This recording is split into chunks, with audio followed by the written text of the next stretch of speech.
episode 1 of The Revisionists. I'm Ben. And I'm Ty. This is the podcast where we break down movies we think could be better and make them better by rewriting the movies ourselves and show you what could have been. Today's movie is Man of Steel. Let's start with a plot synopsis. On this episode of Dragon Ball Z, a young Clark Kent, isolated and scared, discovers his unusual powers. Although his adopted planet is gone, survivors lurk and find their way onto Earth.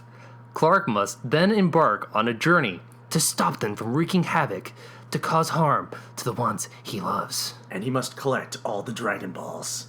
Krillin dies. Before we get into this, what's your history with Man of Steel? We have a very intimate history with this movie. Okay, so I'm a bit of a Superman fan. I've read some of the comics. I watched the show. I like the Christopher Reeves movies. I'm pretty excited for Man of Steel coming out. I'm like, hey, Ben, how about you and I and a few buds of ours, we go see this Man of Steel to see if he's made of steel, and we do, and we sit through the movie, and all of us came out traumatized. Like, we watched a murder. Absolutely. Like, we just couldn't talk for a good 30 minutes after the movie. We all went to a Chinese restaurant afterwards and all sat in silence because we had nothing to say. All we could do is make silent groans at each other and, like, eat food. Oh, I have something to share with you before we start. Yeah, sure. So, we start watching the movie for the podcast. I'm like, oh, I don't have anything to write it down on. And Ben lets me borrow a notebook, and he says, don't lose this. Guess what I did? You lost the notebook? I lost it. Where? Somewhere in my room. It's somewhere in my room. Okay, it's somewhere in your room. Wait, but hang on. Okay. So I watched the movie again last night to make sure I don't miss anything. Because we watched this like a good 2 weeks ago. Yeah, we did. But anyway, I thought you would find that funny. You lost all your notes? Yes. Did you take new ones then? Yes, I took new notes. I remember specifically after we watched the movie. Like, first of all, I told you not to lose the notebook, but I told you after we watched the movie, I was like, hey, we may need to rewatch this again before we do the podcast. Like, you're like, no, we'll be fine. I haven't rewatched this movie. It's probably fresher in your mind. Well, I did, so if you don't remember anything, I will. Okay. Well, with that, how about we get into the actors and let's tell them what we thought. All right, Henry Cavill as Clark Kent / Kal-El / Superman. So, how do you think he did? I think he was great. I think he looks great as Superman. Mm-hmm. He definitely has that look. He has that build. Yeah. I thought when he had to emote the few times this movie let him, I thought he was pretty good. Yeah, no, absolutely. He's not a joke of an actor. He's really good. Let me just say, he's so attractive. Yes. I hate how good looking he is. Yeah. He makes you question your sexual identity. Definitely. Yeah, no, absolutely. He's a good Superman. I don't have any complaints about him specifically, and anything that I thought was bad with him, I think I directly attribute to Zack Snyder as the director. If you look at the trivia on IMDb, most of it is about his abs and like how much he worked out for this movie. Well, you can't blame him. Those abs are nothing but trivial. I mean, they're the opposite of trivial. Well, nothing but what? They're the opposite of trivial. They're the opposite of trivial. They're great. Yeah. They're wonderful. Yeah, no, he actually he went all out for this. So I think he should be commended for the amount of effort he went into being Superman. Good job, Henry Cavill. Good job. I'd fuck you. Okay. All right. So next up, Amy Adams / Lois Lane. Yes. Okay, what'd you think of Amy Adams as Lois Lane?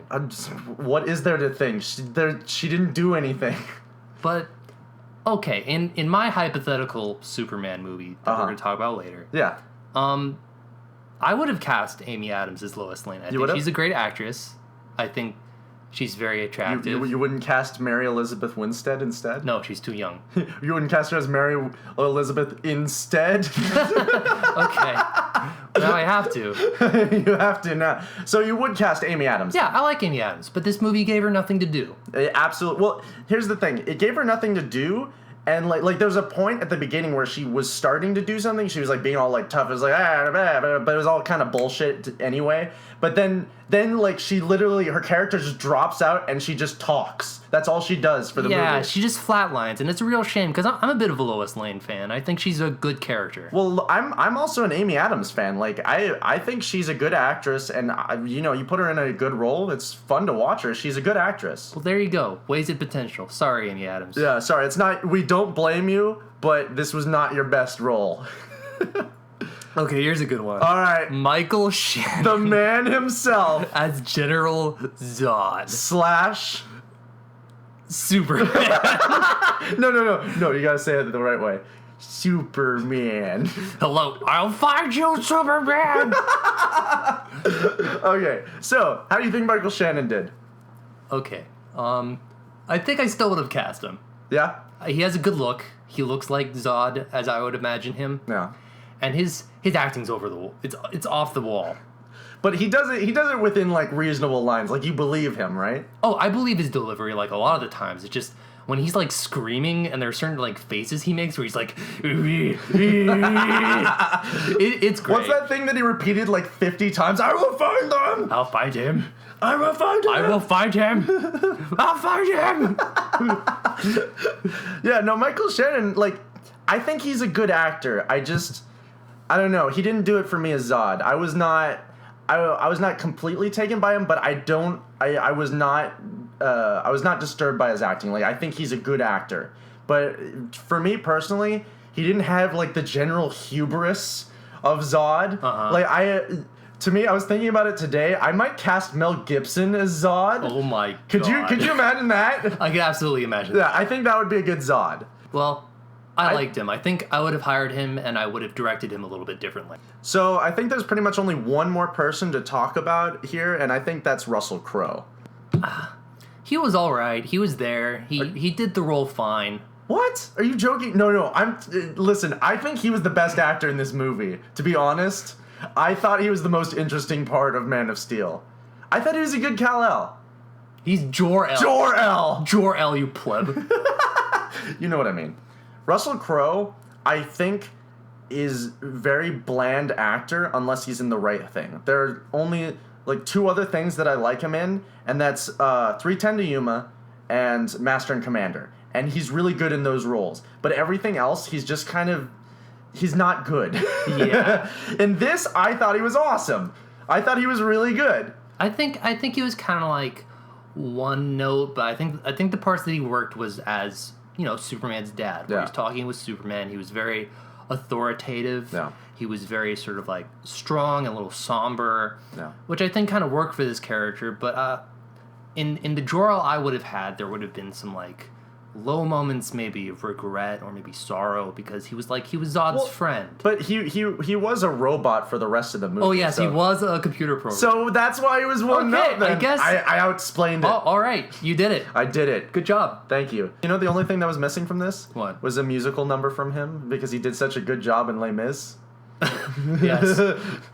I'll get you, Jor-El. All right, so how about we just jump into this and talk about the movie? Okay, where do we start? Oh my god.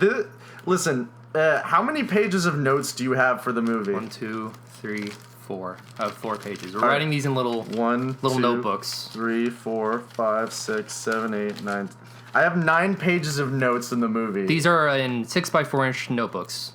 Okay, so Man of Steel. So we open on Krypton, and the first thing I want to bring up is why is this movie shot like a Terrence Malick film? This is true. Yeah, it's all like gets all out of focusy and like it's shaky and it's got muted colors, and Yeah. I'm like, oh, are we gonna suddenly go back to the dinosaurs and Brad Pitt gonna pop up? Like, this is Superman. Yeah, I this isn't agree. like a meditation on the nature of humanity and existence. It opens on like probably the most painful birthing scene I've ever seen in a movie. Yeah, it was really Kind of traumatizing. Intense, yeah. It's like, ah! I thought she was gonna rupture something. She's the one who destroyed Krypton. Superman is born, essentially, right? But like, okay, where do we start with Krypton? There's so many things happening so fast, and they're hitting us with so many like weird things at once. Should we basically just go through it in Let's order? Okay, here's my lists. Okay. What the fuck is happening? I think you made that same note the first time we watched the movie. Okay, why did Jor-El wait to the last minute to tell the council about Krypton? Like, immediately after his son is born, he goes to the council and is like, hey, by the way, Krypton's gonna blow up tomorrow. This movie's at an 11 for the first, 20 minutes, because right after that, good old Michael Shannon pops up. He starts shooting everybody. And shouting. It's great. Making silly faces. Superman! And you're hit with a million things at once. Like, oh, I'm gonna take over Krypton, and we did the first natural birth on Krypton, and there's a weird dog bat. Oh yeah, the dog bat. I wrote down his name. His name's Haruk or something. So Zod is doing his crazy military coup with Krypton. Yeah. And I've seen this movie 3 times. Mm-hmm. And if you watch it for the first time, you're hit with so much information. It's very disorienting. Yeah. And it's one thing to have Zod shooting up the place. Yeah. Next thing you see is freaking Jor-El, the scientist Jor-El, is doing all this crazy Jason Bourne CQC, pulling out his combat knife. Yeah, why does everyone know karate in this movie? Maybe all Kryptonians know karate. But why? I thought they were... Alright, here's something you brought up to me that I did not know, and that is either rushed, they explain it in a very rushed way, or I missed it, or it just wasn't in there, was that you were talking about how everyone on Krypton has a Bourne identity, that that's another thing that they kind of rush through. It's very confusing at first, is that everyone on Krypton is genetically predestined or cloned to fill a certain role in sort of this eugenics kind of society, which I think is a really cool idea. Absolutely, but they don't have time to explain it nor explore it because Krypton gets blown up in the first 20 minutes. So Zod was bred as a soldier and Jor-El was bred as a scientist. So that's nutty. Yeah. No, absolutely. That's so yeah, there's a long fight sequence. He tells the council the planet's going to blow up. Let's see. Krypton's kind of cool. Yeah. I like where he's flying around. Wait. I just agreed with you without thinking about it. No, I hate Krypton. No. Okay, there are 2 shots of Krypton that I like. Okay. That's why I say Krypton's kind of cool. Kind of cool. It's when Jor-El runs out of the council and he's looking around. It's it's this big panoramic shot and all the spaceships are flying around. Another Terrence Malick shot where it's all out of focus for a second and then you see the ships blowing up. I thought that shot was pretty. It was cool, but it's still. And going I like the theme. shots against the red sun of Krypton. Yeah, that's pretty cool. Okay. And there was a little Easter egg. There's a moon blown up. Oh yeah. And that's because that's in the comics. I read about that. Oh, you did? Yeah, but please explain it, because I don't remember it very well. Well, in the comics, it was this science experiment that they were doing to do space travel or something, and they accidentally blew up the moon, and that's why the council was like, oh no, we can't do space travel anymore, we might blow up another moon. That makes sense. Okay, Jor-El escapes Zod. Yeah. He gets the caveman skull. Yeah, I have that exact note. Caveman skull, baby chamber. Yeah, he gets the caveman skull. Which, by the way, he dives underwater and then pops up, but then he jumps out of the top of a building after that? What the hell's up with that physics? Well, it's because the pool is on the top of the building. Why was it on top of the building? I don't know. I didn't build it. I thought he went down into the ocean. Didn't him and the dragon go under the water? And then No, but it's like a tree building. Yeah. Where, here are the pools of water that come out from the core of the building. So you swim in and it's connected to all these other tubes. Yeah. Then you probably swim up to another higher up thingy. Yes, in the Matrix tubes. Yeah. So he gets the caveman skull, which has all the Kryptonian DNA. Yeah. And then he goes back home. He goes home. And he makes a USB stick out of it. Yeah, and he makes a USB stick. By the way, can I just say that one of the first things that we talked about after the movie was how stupid that it was a USB stick.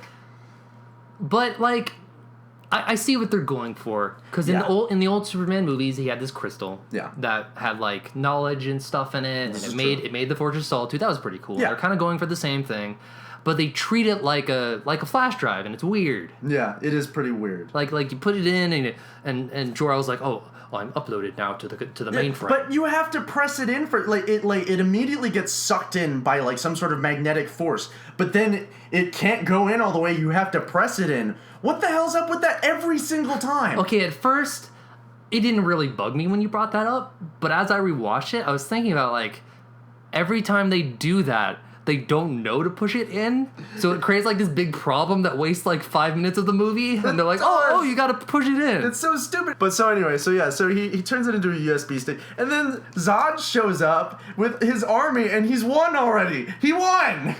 He's taken over. Well, he kills Jor-El, which isn't.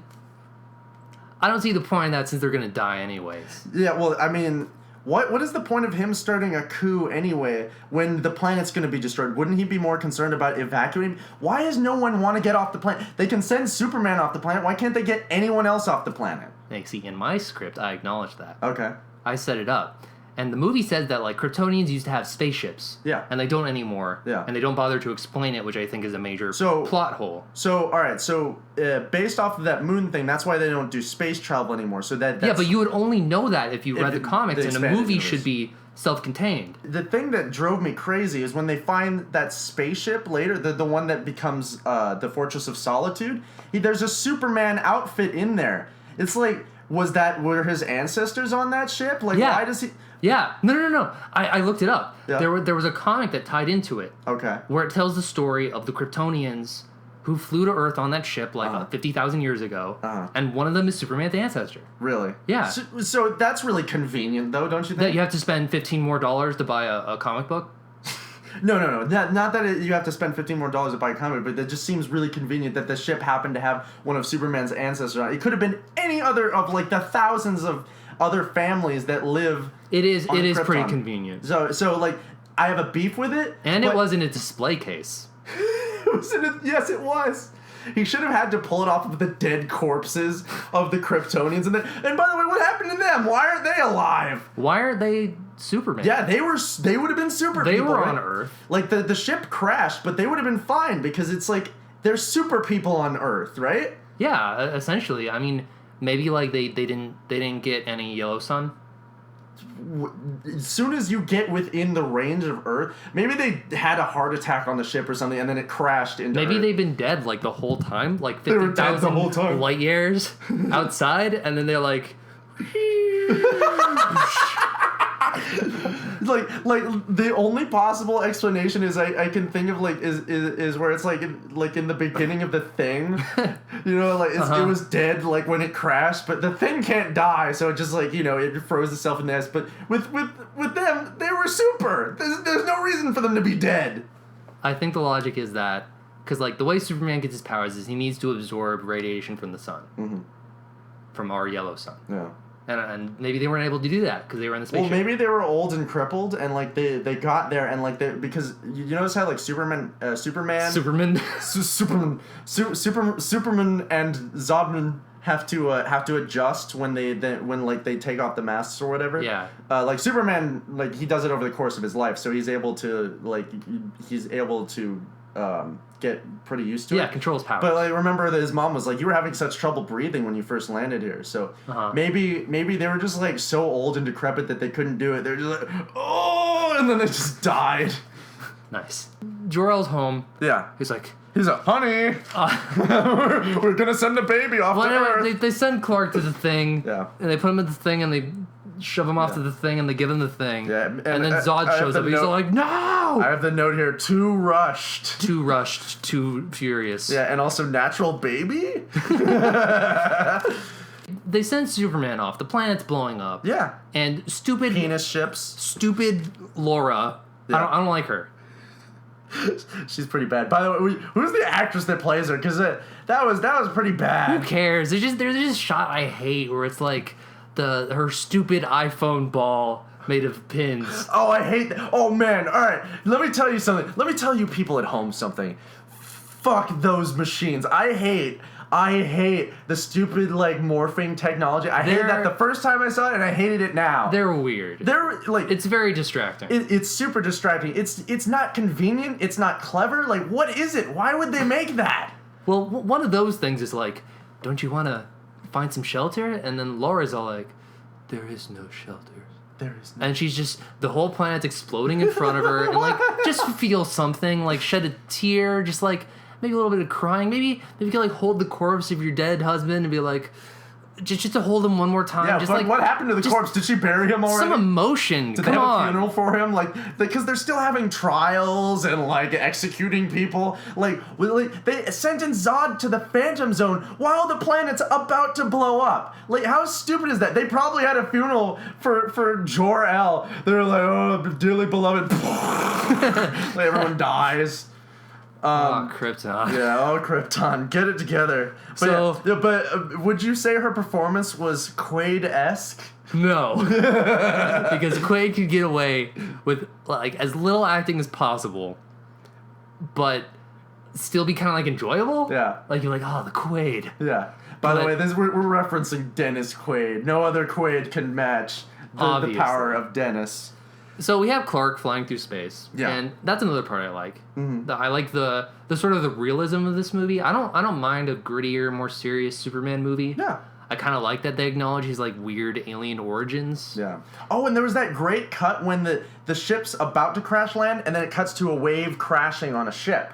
And I thought that was really clever. Like, it was a good sound cut, and visually it was very stunning. Like, again, Zack Snyder has really got something going on. He's a visual director. It makes me mad. He is a good visual director. Yeah, he's got the visual part of it down. He just needs to work on his story. Like, the writing is the only parts that's shit. And maybe some of his directing actors. Like, I think he can improve upon that. He's not terrible, but he could improve upon it. Okay, so we're finally done with Krypton. Yes. And that's 20 minutes into the movie. Oh my god. Like, rule of thumb, 20 to 30 minutes, like, sort of the main conflict should be introduced and the plot should get going. Well, yeah. What's the rule? Like, within the first half an hour, like that should be like your first act, basically. We should know our character. Yeah. We should. We haven't even talked to Superman yet. We don't know like what he's gonna be like. It's a pacing problem. With the Yeah, movie. absolutely. And we're not at all saying all movies should be the same and that they should all strictly adhere to this. But this is a Superman movie, let alone this. They're rebooting the franchise, so they should probably stick to some sort of formula first, so that they can introduce it in like a competent, easy to get into kind of way. You know. So the whole middle part of this movie is not very interesting Oh because god. there are a bunch of very like sort of useless scenes of Superman just kind of like wandering around that doesn't really establish much other than like Superman is searching the world for his identity, Yeah. which is that's a cool premise. It's a cool but they're premise, like but- 3 or 4 scenes telling us that. Yeah. And Superman likes to help people, except sometimes not Ye- because he ruins that guy's car. Yeah, why does he do that? That's so dumb. He ruined his living. He cut off the power lines to several homes because he smashed power lines through the truck. Yeah, and Superman's a little better than like petty revenge. Yeah, well, I mean, even there's a flashback. Like you remember how the movie keeps cutting forward and then back and then forward and then back. It keeps going forward and back between flashbacks. So many flashbacks. Yeah, it's trying to do this Batman Begins thing, and it's a little disorienting. Yeah, absolutely. But even in one of the flashbacks, he was gonna like punch the shit out of one of the bullies, but he doesn't because he's Superman. And he reads Plato. So these scenes they have cool ideas, but there's nothing really happening. Yeah. Nothing's furthering the plot. The and only- it's kind of empty space. Yeah, the only thing it establishes is two things. One, everyone but Superman is a douchebag. Like, literally, everyone's such a douchebag, right? Yeah, now that you mention it, like, okay, There's 80% of the speaking roles are, like, mean things. that Yeah, people absolutely. say. Everyone's a dick to each other. They're condescending to each other. They're sarcastic to But- each other, and then they're assholes to each But other. Ben, that's why people need Superman. But all right, here's the thing. You brought up a good point, and this goes along with Mrs. Dennis Quaid, lower level Quaid, where you were talking about how Superman is a symbol of hope, and the movie is meant to inspire hope and it inspire people. yeah, it's Superman. And it should make you feel good. And the colors are all muted. Like, this movie might as well have been black and white, as far as I'm concerned. And everyone gives such muted, dry performances, and everyone's a douchebag. There's not a lot of emotion. Like, Yeah. there are a lot of dramatic things that are happening, but Yeah. there isn't, like, a lot of people feeling these or, like, commenting on them. Yeah, absolutely. But here's a good part. There's a flashback to when Clark is a kid, Mm-hmm. and it's a scene in the classroom where, like, his powers are freaking out. Yeah. I thought that was a great scene. Best scene in the movie. Yeah, best scene in the movie. The movie peaks at a half an hour into the movie. It's definitely the most human and the most. You really relate to Clark in that scene. Absolutely. If that was happening to me, and when you see what he's seeing, you would totally freak out. You can see someone's skeletal structure. That's horrifying. Yeah. A lot of people say Superman's a boring character, and he can be. He's a difficult character to write. Mm-hmm. But I think that scenes like that really get you into his headspace and get you emotionally invested in him. I thought it was a good scene. Yeah. But, so that's the best scene in the movie. Now can we move on to the worst scene in the movie? Oh my god. With Kevin Costner? Kevin Costner. Alright, so first of all, what do you think of Kevin Costner in this movie? He was Quaid. He's the definition of Quaid-esque acting. It was triumphant. It was masterful. And by masterful, I mean I don't ever want to see him perform in a movie again after watching this. That was awful. I don't know. Costner's hit and miss. I love Costner. He's in some great movies. Oh, He's absolutely. in some great roles. But this was probably the worst thing I've ever seen him in. Maybe it's not his fault. But who knows? Who knows? Well, okay, here's one thing. Pa Kent is kind of supposed to be the grounding force for Superman. He's supposed to be the source of all Superman's morals and thoughts about ethics, and he's just you just should have let him die. What are his ethics? Where he's just Superman's all should I have let all those people on the school bus die? And he's like, I don't know, maybe. He's like, yeah, you should have. Don't you want to be King Superman?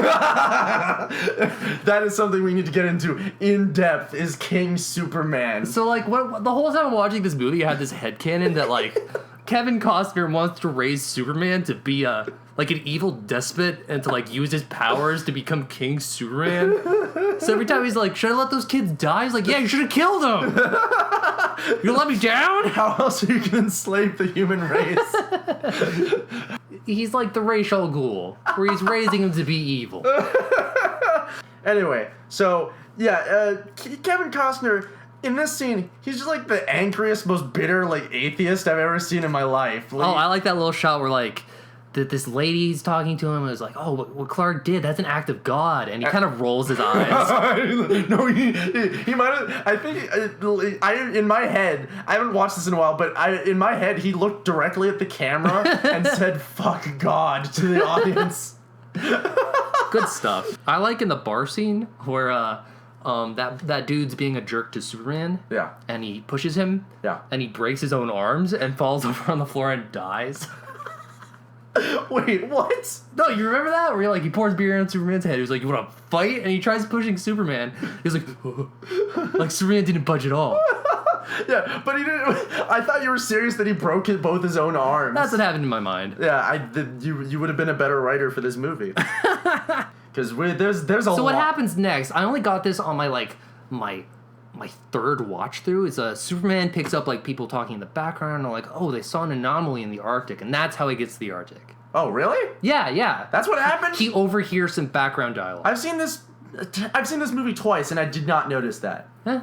Well, I'm all for subtlety, but it needs to be things that need to be subtle, not things that are important to move the story forward. So Superman goes to the Arctic. We meet Lois Lane. She talks about dick measuring. I'm sorry, I was drinking while he was saying that, and I choked on my drink. Yes, she talks about dick measuring, and she has surface bullshit. And that is the first and last instance of any personality in her character. Yeah, absolutely, and it's fake personality at best. It's just it's so annoying. You can tell it's so. They were just trying to give her a surface character so that you'd think that she actually had a character, but she doesn't. Yeah, it's disappointing. It's bad writing. It's bad writing, and it's bad writing. It sucks for women because women get shafted every single time, right? I think this movie isn't a good depiction of women. Yeah, especially Lois Lane. Yeah, 9 times out of 10, women get shafted when being written into movies. It's just oh, we need a woman character. What do we do? We're also introduced to two characters for the rest of the movie. Yeah. Oh right. Yeah. Oh, who are those? The army guy and the scientist guy. Yeah. And I don't even know their names. I barely remember them. Yeah, and that's the scene you're introduced to them. Yeah, and they're there for some reason for the rest of the movie. Whatever. Yep. Okay, moving on. So Superman, like, he raised the side of the mountain and he walks into it. And there's the fortress.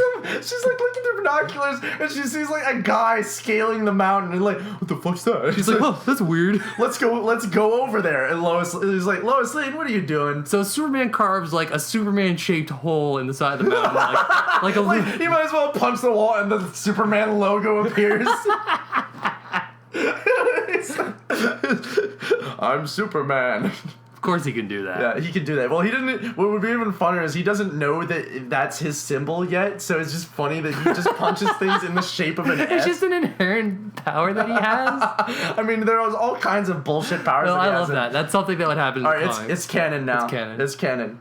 And Anyway, he fights a stupid robot twice, and it lasts 30 minutes, and it's boring and stupid. Why did he have to fight that robot? That was utterly pointless. That added nothing. There's a lot of weird scenes that should just be cut. Yeah, exactly. Because this movie, how long is it? 2.5 hours? It's 2.5 hours. Yeah, 2.5 hours. That's a long movie.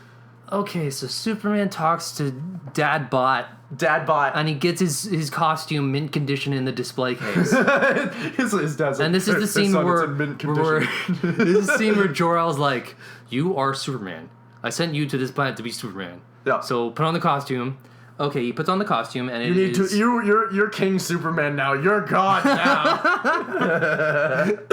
Yeah, it's okay. He puts on the suit. It's almost 50 minutes into the movie. Oh and my he puts God! on the Right, suit. 50 minutes into the movie, and he's finally Superman. He's finally Superman. 50 minutes into the movie. Oh, also there's a really redundant exposition scene where Jor-El explains all these things to Superman. He's hearing these things for the first time, but we're saw hearing them those. again. We saw this. Yeah, we saw all of this. Like, you could have maybe, like, cut the Krypton scene and just explained it here. Yeah. And maybe done, like, flashbacks of things we didn't know about Krypton. Yeah. And maybe, like, develop the relationship of Zod and Jor-El. Yeah, either that or you have the scene at the beginning. You do a short Krypton scene, and then later on, you have Jor-El like talk to Superman and say, "Oh, you're my dad. I'm your dad. Oh, we're both our dad." and then he goes like, "Now let me get you up to date." And then you cut away so that you know he explained it to him, but you don't have to see him explain it to him. There's a lot of redundant information. Yeah, exactly. He's just like, "And here's what happened," and then cut away. So right. Superman starts hopping around. Yeah. Oh, by the way, no. First, he flies the spaceship away, and how does? Oh, no wait. He does that before he talks to was it Kal-El or Jor-El? Jor-El. He all right. Before he even talks to Jor-El, he flies the spaceship away. Which, how did he do that? How does he know it's a spaceship? Well, how did he know to do that? Yeah, how did he know to do that? What was his motivation for flying the ship away? Yeah, he was just talking to a guy. You know what? Maybe he knew because, like, what the scene was the army guys were waking up because they heard a noise or some shit. Yeah. They heard, and Lois Lane was there, and he like threw her out of the shit. He dumped he threw her out into the middle of the snow, like just the middle of nowhere. Like, really. he didn't connect at first, but Superman's got super hearing, he's got super sight, so he Yeah. probably noticed they were getting ready to come up, and he's like, "Oh, better get away." Yeah, absolutely. All right, well, I can agree with that, but how did he know how to fly the ship? Maybe Jor-El flew it for him. You see him like at the controls at the front of the ship when it cuts back to him talking to Jor-El. Like he like turns around, it's like, "Well, I did that," and like Jor-El's like, "Hey, what's up, son?" Well, like maybe you're my dad. maybe if you took a screen cap and you zoomed it a little bit on the control panel, it's just like a car wheel. It's like they're 2 foot pedals. It's like, oh, it's just like a car. All right, so he has that. He learns about his past. He becomes Superman, and he farts around. Yeah, he's jumping around. It looks He pretty literally stupid. farts. He farts to fly. Really, honestly, doesn't it look like that? Sometimes. Yes. He's just like, there might as well just been like, and like he just like shoots up into the air. Then we get to another scene that I really like. Is the montage of Superman flying around the Earth. Mm-hmm. I think that's really well done. Yeah. It looks cool. It's very exciting to watch. It's the most like any like Superman movie that we've seen. Like it's necessary. It needs to be an homage. Like it needs to be in every Superman It is pretty inspiring, and Superman has a big grin on his face, and there's a Wouldn't you? yeah, I would too. Like that, it's a great scene. I like it.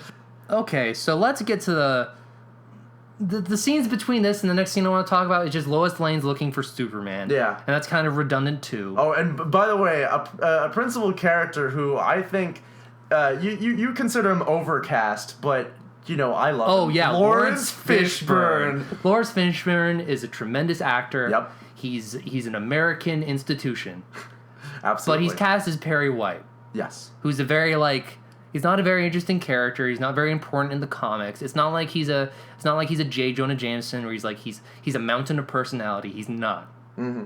So why is he in this? Why is he in this?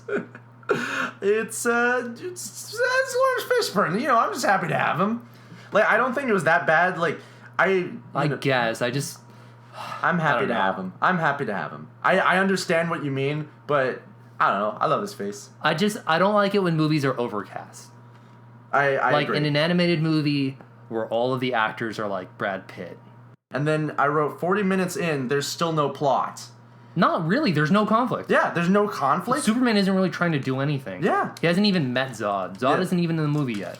And then I wrote King Superman. King Superman. Yeah. Oh, also, here's something interesting. Tech hasn't changed in thousands of years. Like, the ship was supposed to have crashed, like, thousands of years ago, right?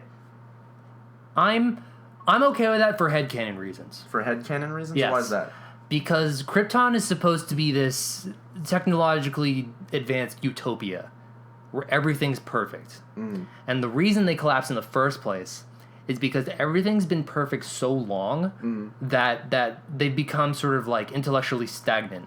Nobody thinks of any new ideas, and everyone's just kind of going through the motions because Okay. Krypton has just been like that for so long. All right, well, when you put it that way, that makes sense, but they could have done it better. Yeah, they could have made that more clear, and I'm only saying that because that's my headcanon. Yeah, and that's why we're doing this podcast, because we have the hubris. Yes. We have the undeniable Oedipal hubris. We can fix anything. We can fix anything. We will fix any movie. We know all the right answers. Yeah, we are the masters of cinema, which was also we are the cinema gods. we're the cinema gods, which is also an alternate title for the show. We were gonna call it Cinema Gods. But we decided let's maybe we don't want to give people the wrong impression about Bring us. it down a little. Let's bring it down a little. So let's get to the next worst scene in the movie. IHOP product placement? The stupid tornado. Oh! Scene. Oh, God. You know what? Maybe that might be even worse than the first one I brought up. It's kind of pointless. I mean, what does Superman learn? That his dad died? That his fake dad died? By the way, For those of you that don't know, sorry to cut you off. For those of you who don't know, a hurricane's happening, and Superman's like, "Oh, a hurricane? a tornado, a land hurricane, Kansas. a land hurricane, A land cane. a land hurricane's happening." Uh-huh. And Superman's like, "Oh, I could totally just Superman this," and then Pa Kent's like, "Nope." Let me run out to save the dog and break my leg and then die.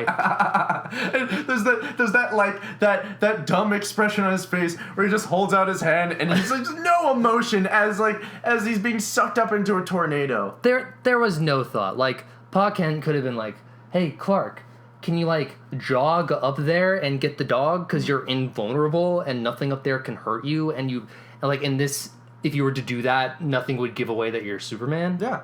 Maybe, listen, there are all kinds of things that can be remarked as coincidence, and, you know, extraordinary things happen all the time, like women lift cars off of babies and shit like that, so it's feasible that he could have run over there, saved the dog, and then come back, like, moderately fast, like he could tone it down a little bit, but Superman wouldn't have been hurt by any of this, and they could have just written it off as like, oh, it's just a coincidence. The thing is that it had nothing to do with the plot. There was Yeah. nothing. There was no There's dramatic no development. There's no and point in him dying. The death could have been completely avoidable. Yeah, absolutely. Unlike how Superman dies in the comics, not how Superman dies. He does die, but not really.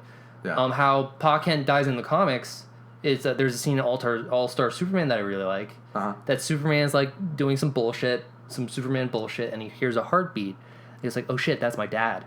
So he has to fly to the other side of the planet, and his dad's dying of a heart attack. Oh shit. And he dies, and sort of the thing that Superman learns is like he has all these amazing powers, but he can't stop the people he loves from dying. Yeah. And that's like And that's a good thing for a Superman movie. that's an amazing dramatic moment. Something that should have been in this Superman movie, because here's the thing. There's a point later on where he has to deal with something similar like that, but they didn't build it up in anywhere where he has any conflicts with death. I mean, other than his dad, but like that didn't... You don't feel anything. It doesn't... they didn't set it up to be part of that sort of theme. Yeah. Definitely another wasted opportunity. Yeah. Okay, so here's another cool part in the movie, the Zod message. Oh, all right. Second best part in this movie. Zod message is really cool. Yeah. There's an interesting thing about this. It's translated in several different languages, including Klingon for some reason. Two of them aren't real. Yeah, Klingon isn't real, and it was in Esperanto, which is a constructed language that isn't real. Yeah. Esperanto? Yeah. Really? So all of that is... So those two are just made up languages? Huh? So why'd they put that in the movie? I don't know. Well, it's because... Are they making Star Trek canon? You don't even know. Okay, Esperanto was invented in, like, 1917 in Russia. It's essentially intended to be a universal language. As in, like, all the people of the world can learn this, and it'll be a language that everybody knows. So, a cool social experiment. And Star Trek was originally supposed to be broadcast in Esperanto. Really? Yeah. So they were all going to record it in that language? Something like that. Don't come at me with hate mail if I'm wrong about that, but something like that. Well, we are moving forward as a race. We now have a flag for the Earth now. We do? Yeah, you haven't seen it? That's cool. So there's a flag for the people of Earth. So now we need to develop a universal language and turn all continents into one supercontinent. Why do we need to do that? Because we need King Superman to unite us all. Okay. He'll push all the continents back together into Pangea. He could do that. He can do that. So, the Zod message is really cool. It's eerie. Yeah. Like a really, really like creepy... Yeah, it's an alien message, which is cool about this movie, is it explores Superman as an alien. Yeah, absolutely. This is 1 hour in. Yeah. 1 hour in, and we get to the villain. Yeah. 1 hour in, we actually have a plot going on in the movie. Which sucks. So not much happened, and we get to another dumb scene. Yeah. Superman finds out he's Jesus. Superman does find out he's Jesus, and he is relentless to stop showing people that he is Jesus. It's really stupid. Oh, so like Zod wants Superman to reveal himself, and Clark's like, "Oh, I gotta go to church. I gotta go to church. You gotta get your ass to church." And that could be a cool scene, but. It's college level filmmaking where it's like, oh, Jesus is out of focus in the background, or we're making a really shallow comparison, and that comparison is there, and you could do interesting things with it. Yeah. But I think it distracts from what the movie's doing. Yeah, well, you need to pick a theme. You need to pick a theme for the movie. Like, you can have, like, underlying imagery and stuff, but they were trying to have, like, a couple different themes going on, and one of them was that he is Jesus. And it's kind of pointless and stupid. It doesn't really add anything to the narrative. Also, did you notice that Superman is 33? Yep, like Jesus. Like Jesus. He was a fisherman. He was a fisherman. Oh my God! He's just fucking Jesus. He's fucking Jesus. Taking it in the ass. We've lost our Christian fan base, by the way. Just hope you know. We've already talked about, like, scathing atheism. Hey, we're talking about Kevin Costner here. We are talking about Kevin Costner. We're talking about King Superman here. King Superman and scathing. I like the priest's reaction, where, like, Clark's hanging out in the church, and he's all sad looking. The priest is like, "Could I help you out?" And he's like, "I'm the alien." Yeah, he's like, "I'm the alien." And the priest has this funny little, like, gulp reaction. It's like, don't...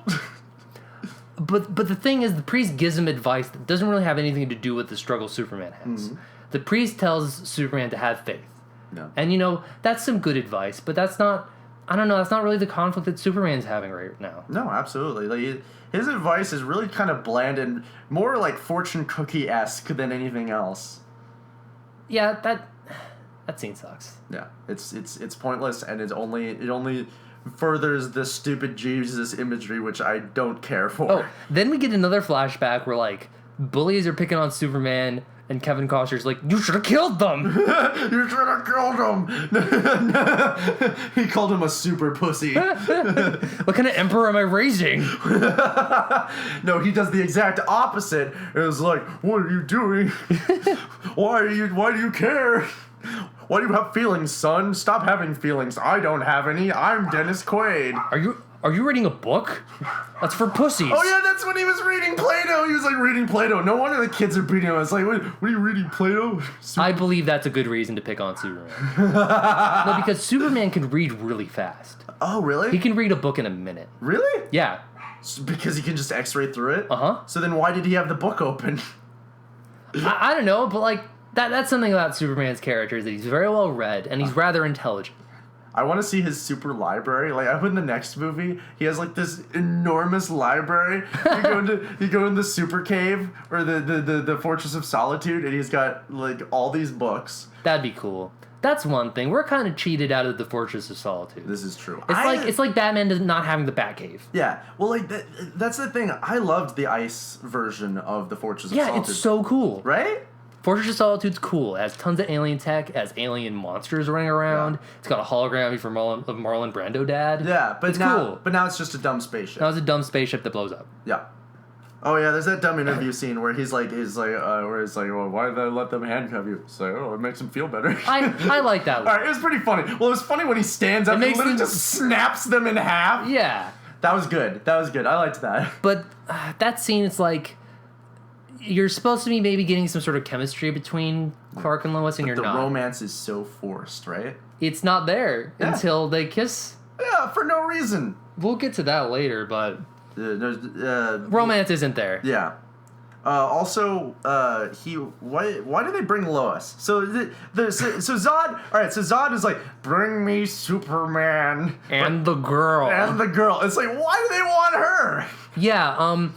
Okay, so Lois's things to do in the movie are done, and she just kind of shows up. Yeah. Well, he like basically. So I wrote down here. Zod basically wants to bring Superman and Amy Adams up there to make a super porn. Like they're all gonna make super porn together. Nice. Yeah. So anyway, project message into all right. So now we get a scene that you like and a scene that I like the scene. I like the scene. I like the imagery of it, but it doesn't make sense to me. No, it doesn't make any sense because Superman gets on Zod's ship and he passes out because the oxygen is different. Yeah. Okay. Yeah. He starts having this weird hallucination that Zod appears to be communicating to him in. Yeah. And I don't really explain how he's doing that or why, or if that was his motivation to get him on the ship in the first place. But I like this scene because it's very visual. Yeah. It's very interesting. Zack Snyder. Come on. Listen, he told that scene very visually and in an interesting way. But it's it's not written well because it doesn't make any sense. I like that scene because Michael Shannon is like, don't you want to help me kill everyone on Earth, Superman? And Superman's like, no, why would I want that? He's like, look at all these cool skulls, Superman. Don't you want to help me out, Superman? He showed him in the worst way possible. Like, did he project this image into his mind? He's like, hey, Superman, I'm in your head now. Superman. By the way, this is our impression of Michael Shannon as Superman. Superman. I will find him. I will find him. But yeah, no, he projects literally the worst thing, like the worst way you could tell someone that you want to destroy the human race. Like he could have been like, yeah, we'll just send them off to a farm. Because doesn't Zod want Superman's help? I think at first he does, because he's a Kryptonian. Yeah, he's a Kryptonian. Wouldn't Zod want Superman's help? Yeah, isn't that a powerful ally? Yeah, because in this movie, Zod's main goal is to protect his race and to rebuild Krypton. Yeah, they would be considered a race, right? Yeah, because they're a completely different species than humans. Definitely. All right, so he's there to preserve the race of Kryptonians, and like there's actually a pretty good scene where he talks about how that's what he was bred for, that's what he was born for. He's trained all his life for that, and now he's taken away his one purpose. And that's a really good motivation. Yeah, that's a great motivation, but you don't know that until like the last 30 minutes of the movie. And that's also an interesting conflict on Superman's part because he's Kryptonian. Yeah. Doesn't he want to save Krypton? Yeah. But Scooby-Doo shows up. But they don't really do anything with it. Yeah. And also basically they're re-explaining things that Superman, like everyone already knows by this point in the movie, right? Yeah. All right. So an hour 30 in, the fighting starts. Mm-hmm. So yeah, there's finally some fighting, and the fighting's interesting. It's definitely something that I think's new to movies. Yeah, it's this sort of like Dragon Ball Z. In. It's this Dragon Ball Z type like super fast action, which is really cool. Yeah, well, you said something interesting where this is the first time we've ever seen a Superman movie where we can actually have the technology to see them fight like this, and that's that's cool, but it was so boring to watch. Like, it was, honestly, it was... This movie has two timelines. Yeah. Both of them are called PF. There's pre-fight, and then there's post-fight. Mm-hmm. And basically everything from now until the end of the movie is one big fight. Yeah, pretty much. It's just one giant fight scene that admittedly starts off pretty cool, but it just really, like, I lose my interest so fast because it's all just a bunch of CGI bullshit that I don't care about because I don't care about the characters. I don't care about all the problems that everyone's having. I've heard this before, this complaint, that it's a bunch of people who can't die punching each other. Yes, that's the worst thing you can have is when people are all fighting each other and they're not really hurting each other. Yeah, they're not hurting each other. It's just them fighting just to, like, at first I get it. You want to let out some aggression. Like I punch things when I'm mad, but then I stop when my fists hurt, and then like we talk about it. Me and the wall talk about it. So maybe there should be like a little bit more stakes. Well, they like should have Superman could die or something. They should have established that he could snap people's necks in the first place, so that there's actually the neck snapping thing comes out of nowhere. So he's just like, oh, I can kill him by doing this. I've discovered his weakness. It's not kryptonite, it's neck snapping. I think writing this scene must have been interesting, because it was like interior IHOP day. You know? Like, it was like, oh, I want to have this epic confrontation between the Kryptonians, and it takes place in an IHOP. Why was it in an IHOP? Okay. Why was Smallville's owned by IHOP and Sears. And 7-Eleven. There's a scene earlier on where, like, Ma Kent shows up and she's in a Sears uniform. She works at Sears? Yeah, I'm like, okay, I thought Ma Kent was a farmer. So it's all interconnected. Well, I mean, after Pa Kent died, how are they going to run a farm? Sears owns Ma women Kent. can't do anything of their own accord in this movie. This movie. But yeah, so wait, all the like the sponsors are interconnected. So she works for Sears and like that one guy works for IHOP, the guy he saved off of the bus. The kid he saves off the bus works at IHOP. He's there when they fight each other, and then 7-Eleven, provides all the gas for everybody. So yeah, cool. I think the military presence is a little too much. Like, yeah, I think the military should show up because they don't know what Kryptonians are, and they don't know that they can't hurt them. Yeah. But like a lot of time is spent on them. Yeah. Like that one military guy who's all like, I'm gonna fight this lady. Oh, Superman saved me. That was so... Alright, that guy was pretty badass, though. He knew that he couldn't defeat I disagree. I think he's stupid. Well, alright, he's stupid, but he's not cowardly. And you have to give a guy credit when he sees, like, a literally indestructible human being and you pull a knife on it. As that character Feora said, a good death is its own reward. Yes, absolutely. That's a good point. And so the thing is, all right, yes, it's stupid that he even tries in the first place, but it's once he knows, it's kind of just badass that he's just willing to go all the way. He knows he's gonna die. Oh, can I say that Zod's number 2, the female Kryptonian with the short hair, she was really cute. Oh, she was super cute. Yeah, so we haven't upped the guy testosterone levels on this show. We've talked too much about Clark's abs. She's more than cute. She's pretty hot. And tempting. That's a sick reference for all of you. Yes, that bad aficionados.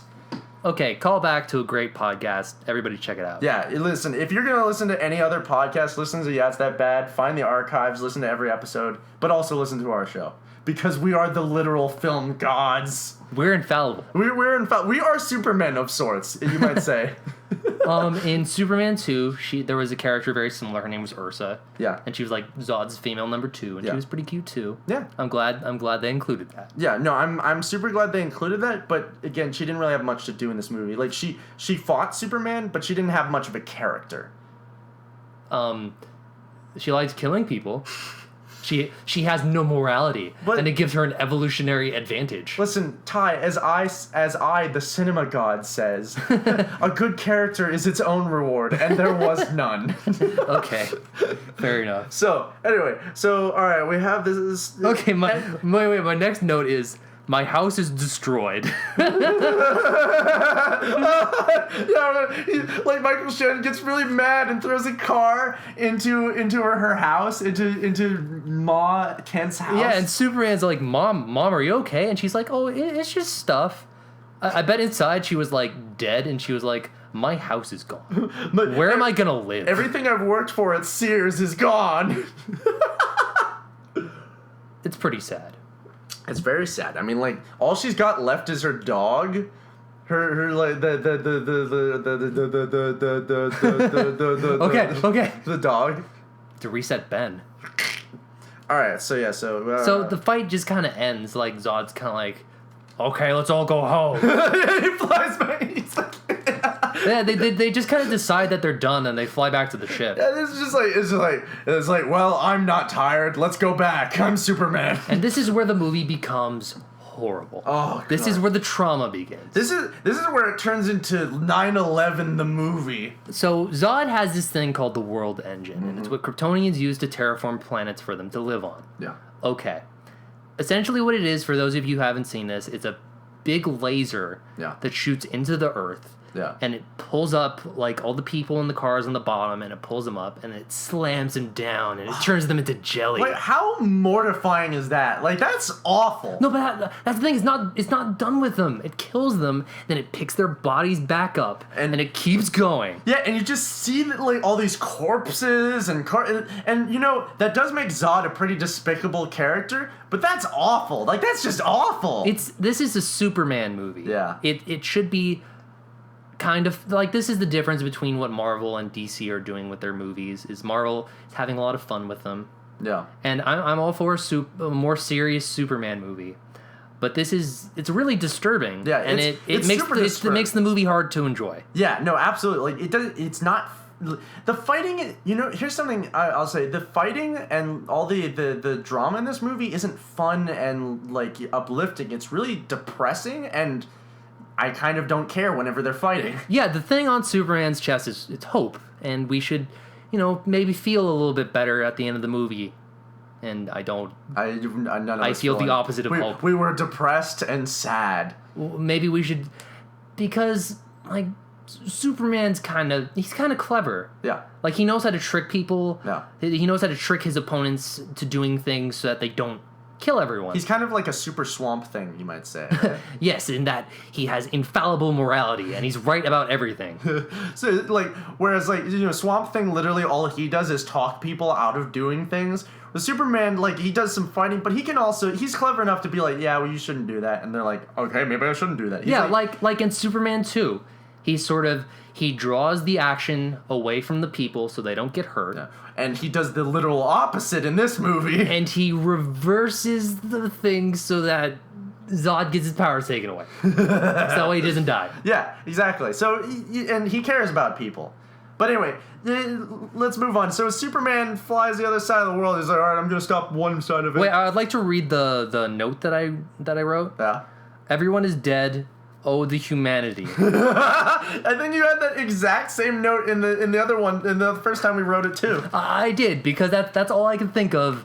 Oh, the humanity. Yeah, no, it's literal 9/11 imagery, right? Yeah, it's disturbing. Yeah, it's super disturbing, especially when they're running away and it's all shaky, and then you see the buildings like collapsing behind them. That's super triggering. Like, if you had PTSD, especially from 9/11, you'd be like in shock, right? I know what you're gonna bring up next. Yeah. And I want to mention a couple of things before you do that. Okay. One of them is I wrote Superman ? It's the first time they say Superman. Oh yeah, it's the only time they say super out of place. Yeah. Super out of place. Super. It's like contrast that with Age of Ultron. Yeah. It's like, but her doctor, the Avengers, yeah. And it's delivered really corny. Yeah. And it's really funny. Yeah, they do it. They do that on purpose. Where it's like, but it's the Avengers. Like it's like, what are we supposed to do? That's one of the funniest parts in the movie. But this army kid comes up. He's like, but Superman, and it's really awkward. Yeah. And he doesn't really sell it very well. He should have been like Superman. Like, everyone needs to say that. I wish Michael Shannon had been like Superman. And the second thing is the military and Superman meet up, and they have, I hate this scene. It's stupid. Yeah. they have like this really stupid like Star Trek metaphor where it's all like, well, his thing uses phantom power and my ship uses phantom power. So if we crash them to each other, we can get the best sound from this phantom power. This is a little cinema joke for you guys. If we throw my ship into the thing, it'll blow up and do the thing. And the other guy's like, oh yeah, like putting too much air in a balloon. It was just stupid and not very... It was stupid. It was very stupid. How many times am I going to say it? Also, by the way, can I just say that for that thing, for your note about how how depressed you were, I wrote so much murder, sad ! That's like a Patton Oswalt quote. It's like sad. It's like hearing Africa by Toto in the supermarket. All right, so let's move on to Get to what you were going to say. All right, let's move on to my favorite part of the movie, where Superman flies all the way to the other side of the world, and there's some smoke coming out of it, and he starts coughing uncontrollably in the worst ADR I've ever heard in a blockbuster movie. It's so funny. If you guys haven't heard it, go back and listen to it. It's just like Yeah, it's so stupid. Like, it doesn't match whatever he's doing, and it doesn't sound like it's in the environment. It's like it's like they dug through their sound library and they're like, I need to make it more convincing that he's choking. Let's just put this horrible like sound effect over it. Anyway, but let's talk about your favorite part of the movie, the CG tentacles that he fights. This part is, I hate it. It's stupid. He's just kind of floating around and they're stupid robot tentacles. Yeah. And what? Why would you do that? Yeah. Like, this is the big push. It's the big push in the third act. Yeah. You know, maybe there should be some more direct conflict between Superman and the Kryptonians. Yeah. I've never wanted to see Superman fight a big, stupid robot arm. Yeah. Well, and not only that, but I literally forgot that this scene was there. Like, I must have zoned out or something the first time we watched this movie, because then when we were watching the second time, you're like, oh, I hate this shit. It was like, wait, what shit? And I watched it, and I was like, I don't remember this at all. And visually, it's the most video gamey. Yeah, very video gamey. Oh, but then the best thing happens when he does the laser punch. He punches a laser. He punches a laser. That's how he wins. I thought this Superman was supposed to be... Yeah, he charges up. He charges up like a Super Saiyan. Yeah. I thought this Superman was supposed to be a little more realistic. I don't really get how he punches the laser. Yeah. Wait, I want to go back to the world engine for a moment. Yeah. Why was it two thingies on either side of the planet? Well, all right. No, my thing is it's redundant. Yeah. It could have just been one thing. All right. So for plot's sake, I agree. As far as cinema goes, yes, it should have been that, because that way Superman saving them it's a more direct correlation to him saving the people. Yeah. But with that, it's like Superman does a thing that breaks the machine, and then on the other side of the world, the people just save the day. The people are the ones who actually stop Zod. Not really. Well, I mean, they stop his first plan, and then his second plan is to just beat the shit out of Superman, which isn't the best form plan if you ask me. But yes, I agree that cinematically it should have been just one machine, because then it would have been more direct for Superman to save everyone. But as far as the science of it goes, in my head it makes a lot of sense that you have to have the machine on either side of the world, so that it's literally pushing and pulling the insides of the earth. I agree with that too. I think that makes sense when you think about it logically. Scientifically, maybe it'd work better in a comic book. Scientifically, yes. But it's a Superman movie. Yeah, it's not a science book. Yeah, it's not a science book. So either do it right or go home. So my next note is just 9/11. The scene I'm referring to directly is the one where Jenny Olsen. We'll get to that in a minute. Jenny Olsen is underneath that pile of rubble, crying for her dear life. Yeah. Oh, yeah. And Lawrence Fishburne's like, it's okay, we'll get you out of this. I know we're in 9/11 right now, but... It's just horrifying and heartbreaking. It's the worst. It's heartbreaking. It's the literal worst. I can't imagine anything more horrifying. You know you're gonna die, you're trapped under a piece of rubble, all you have is Lawrence Fishburne to save you. But by the way, that's a little bit of comfort right there. It's if I had Lawrence Fishburne with me, I'd be alright. Oh, but still, definitely. But still, it's you can just see death coming towards you. I just want to talk about Jenny Olsen for 1 second. All right, go ahead. You had an interesting theory about this? Okay, her name's Jenny. Uh-huh. I haven't seen any Jimmy Olsen around. This must be Jenny Olsen, and they gender swapped her. Yeah. Which, sure, that's fine. Yeah. But, like, Jimmy Olsen is supposed to be Superman's best friend. Yeah. And sort of like a sidekick, Yeah. almost. You know what's going to happen? And maybe this movie is just being really progressive. In the next movie, like, Superman is in a totally platonic best friend relationship with his female coworker. I'm not gonna give them that much credit. I'm gonna say they're gonna have her there to have conflict between Lois Lane and another woman in the next movie. Oh man, it's gonna be so stupid. Like, listen. Think about it. Think about all of like the unprogressive stuff there was for women in this movie. How are they gonna improve upon it in the next movie? Maybe that is it. That would be the only sense. Yeah, listen, I love your idea, and I think that would be great, but I don't think they're gonna do that. How are we gonna fit that in with all the Batman being Superman? Yeah, well, you need to have the romantic and Aquaman and Cyborg and this movie's Wonder Woman. It's gonna be such a mess. It's gonna be such a mess. I disagree. Really? It's gonna be awesome. It's gonna be an awesome mess, is what I'm gonna say. We'll see. We'll see. Only time will tell. What even happens next? Alright, so, alright. Oh, yeah. Oh, okay. Here's what I wrote. You just gotta twist it. What? Just gotta twist it. Oh, it's so stupid. So, they're gonna throw the ship that Superman came to Earth into the thing. Yeah. So it blows up. Yeah. But it's not working. Why isn't it working, Ty? And the scientist guy is just like, huh. Maybe if I just twist it. No. Ty, you did exactly what he did, and I have to explain this because it's very visual. Ty, while explaining this, literally tilted his head to the side, and then in the movie he does that, and you cut to a POV where the camera tilts, and you see it. Wait a second, you need to twist it. I think narratively that's the worst part of the movie. Oh, it's stupid. It's pointless. Why? Like, first of all, it's dumb. That's why scientifically does that need to happen? You just gotta twist it. You know a movie's good when, like, the big dramatic moment, it's like, oh, wait, you just gotta, like, twist it. Oh, it's facing the wrong way. Like, that's something that happens in, like, This Is the End or something stupid. Like, that's funny. It's not real science or, like, a dramatic ending. Well, also, not only that, after that, the thing, he still needs to push in the thing. He still needs to push it in. He still needs to push it in. It's another 5 seconds that's wasted. People on the Apple company of Krypton need to work on their flash drives so that they're more user-friendly. Fuck you, Steve L.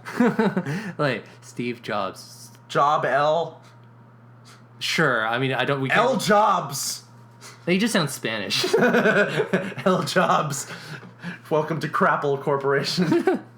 Okay, so... They blow up the thing. Yeah, and then Zod's like, Superman! No, not yet. Wait! They blow up the thing, and there's a giant crater of death and destruction and gray. Yeah, and which I think used to be Central Park. And then no, this is unless Metropolis has a Central Park.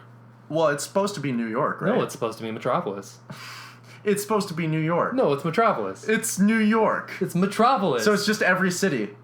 What? It's every city then. No, like, you know how like Gotham City is like every city mixed into a city? Gotham is like Chicago mixed with New York. And LA. And LA. And every city. Yeah. Well, so Metropolis is like LA and New York. Metropolis is supposed to be like Toronto and some other city. It's supposed to be part Toronto. So wait, it's not supposed to be like New York, like the main hub of America? Well, it's like Metropolis is the city of tomorrow. It's where all the big innovations are happening. George Clooney's there. Yeah, okay, Ben. I haven't even seen that movie. Yeah, George Clooney's there. Hugh Laurie's he's there. Batman. He's Batman. There's Superman. Hugh Laurie's in that? Yeah, Hugh Laurie's in it. Cool. Yeah. Everyone's dead. They're in the crater of death. They're in the crater of death, and then they're like, wait a sec, you know what we should do? We should kiss. It is the most unearned, inappropriate kiss in cinema history. Whoa. And we're saying that as cinema gods. We know. Can you think of a more inappropriate kiss? I honestly can't. I can't think of like I can think of kisses that were bad in movies, but I can't think of a kiss that was like at a more inappropriate time. It's in bad taste, and it isn't even like a kiss out of relief. Like, I'm so glad that you're safe. Yeah, like, no, they start making out. It's just out of passion, really. It's out of like, I think you're hot. Like, Superman got a boner from killing everyone. Yeah. And then he has to have sex with Lois Lane in front of everyone. Yeah. Just to prove that he's King Superman now. King Superman. Just, like, imagine, like, people at 9/11. Do you think anyone fucked that day? Do you think anyone in America fucked that day? Nobody masturbated that day. Nobody masturbated that day. Except for Louis C.K. Except for Louis C.K. because... He specifically said he did. Because he's Louis C.K. Yeah. Zod comes down, Yeah. and this fight scene should have happened 30 minutes ago. Oh, God. We're 2 hours into the movie. We have another half an hour. Instead of Superman punching the laser, he just should have fought Zod. Yeah. That's where the conflict is. Yeah.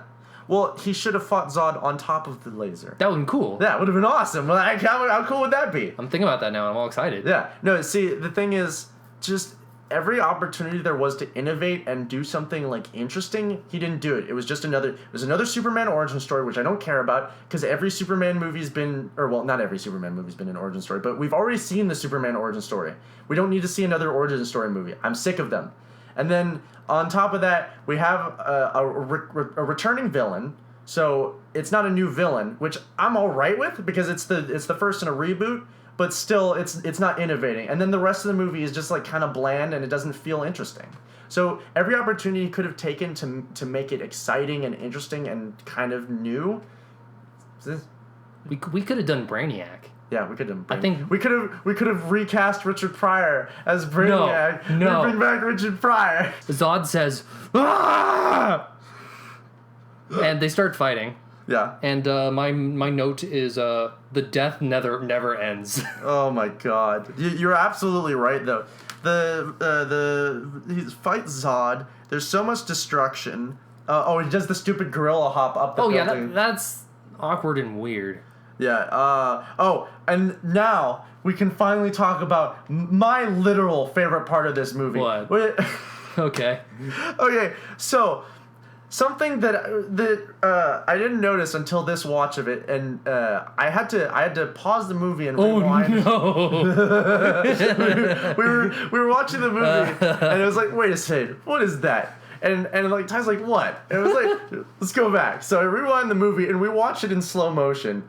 And so Zod grabs Superman by the cape. Like an infant and starts like swirling him around in a circle, like spinning round and round. But the camera gets closer and closer and closer, like every time he swings him around. Eventually, it gets so close for half a second. It's an extreme close-up on his eye, on Zod's eye, where you can see the Superman logo in his eye. It's literally the dumbest thing I've ever seen. And why, like, they had to CGI that in. They had to CGI the logo onto his eye. Whose idea was that? Zack Snyder. It's obviously Zack Snyder because he's the director and he's visual. He's like, oh, you know what? We gotta have this in for literally half a second. How do you explain that to someone? It's like, all right, here's what I want you to do. I want the camera to truck in. I'm still in outrageous disbelief of what I have seen. You'll see it in the thumbnail of this episode. If you look closely, you'll see Superman's logo in his eye. No, because like Ben's going through this step by step. It's frame by frame. And, like, we're going closer and closer onto Zod's eye. And I have this moment of realization, like, oh, my God, are they gonna... Oh, my God. It goes right into his eye. It's so dumb. But the thing is, you wouldn't notice if you didn't pause it and find it. You wouldn't... Well, Are we the first people to discover this? We are the innovators. We are. We are the cinema gods. We are infallible. We are infallible. Listen to our cinema knowledge. So they fight for an hour. They fight for a little. Okay, here's a weird joke. Zod and Superman are fighting, no surprise, at a construction site. And Zod punches Superman into a no accidents in so many days sign. Yeah. You know those weird... Oh, yeah. They have those jokes in movies where it's like, oh, we haven't had an accident in this many days. Yeah. That's also in poor taste. This is a somber scene. Yeah, it's really sad. It's a weird place to put a visual gag. I wish, to make it even worse, I wish there had been a construction worker on the site. Like, he's like, I've been here the whole time. And, he's watched, the destruction and everything. And now he's seeing these two literal supermen fight each other. And he might die. So he just takes the sign and, just flips it over to 0. And he just cries. That would make it funnier. Many people died. Many people died. But anyway, so let's wrap this up. I think we've talked enough about this. We're at the end of the movie. All right, so now the big controversial scene happens where Zod is Superman's got him in a chokehold, and I guess Zod has no escape from this for some reason. He's gonna kill some people who were against a wall, and he starts lasering them. Some tourists in Grand Central Station. And that's a big ultimatum. If you don't kill me now, I'll never stop. Yeah, I'll kill these people. Yeah. And Superman kills Zod. Yeah, he snaps his neck, which evidently is... I didn't know that killed... It's a really shocking scene. Yeah. But not something I'm completely against. Yeah. No, I'm not against it. I'm just against the way they did it. They didn't build up to it at all. Yeah. You needed to have a scene where Lois Lane was maybe like, oh, you might have to kill Zod. Yeah. At some point. And Superman needs to... He needs to fight with his morals a little bit before he actually does it. Yeah. Well, basically, here's my view on it. Zod is an unstoppable god man, right? Yeah. And we're not in the Richard was it Richard Kelly? Richard Donner. Richard Donner. I'm sorry. I was Richard thinking Kelly? No, Richard Kelly's the guy who did Donnie Darko. Yeah. Sorry. Anyway, so his Superman was weird. We're not in the Richard Donner Superman universe where he can take away people's powers and all that. It's not supposed to be silly or whatever. So basically, the only answer to solving this problem is to kill him because he's not going to stop. So I agree with the method. They didn't build up to it. Yeah, there was no dramatic tension. Yeah, so when it happens, I don't care. And Superman gets over it in 10 minutes. He goes ah! He gains Michael Shannon acting powers and goes, ah! And then he's over it. Also, couldn't the people just run to the side? There was a lot... Or they could have, Mission Impossible it. They could have crawled under. There was a lot of space for them to maneuver. Yeah, but they didn't. For the sake of the plot, I'll say, oh, there's no way they could have gotten around. Sure. Superman's oh, you can't spy on me, right? Superman takes down, drones and satellites, government property. And he's like, you can't follow me. If I was Superman, I'd let people watch me. Yeah. Because it would... Well, I'd want people to trust me, so I'd be like, look, fine. Yeah. But so he does that, and then he flies away, and then literally the most sexist, misogynistic, horrible line in the movie happens, where the military captain looks at the girl, and he's like, what? And she's like, well, he's kind of hot. And literally I wrote right after that, kill self, sad face. This is the worst line I think I've ever seen in a movie.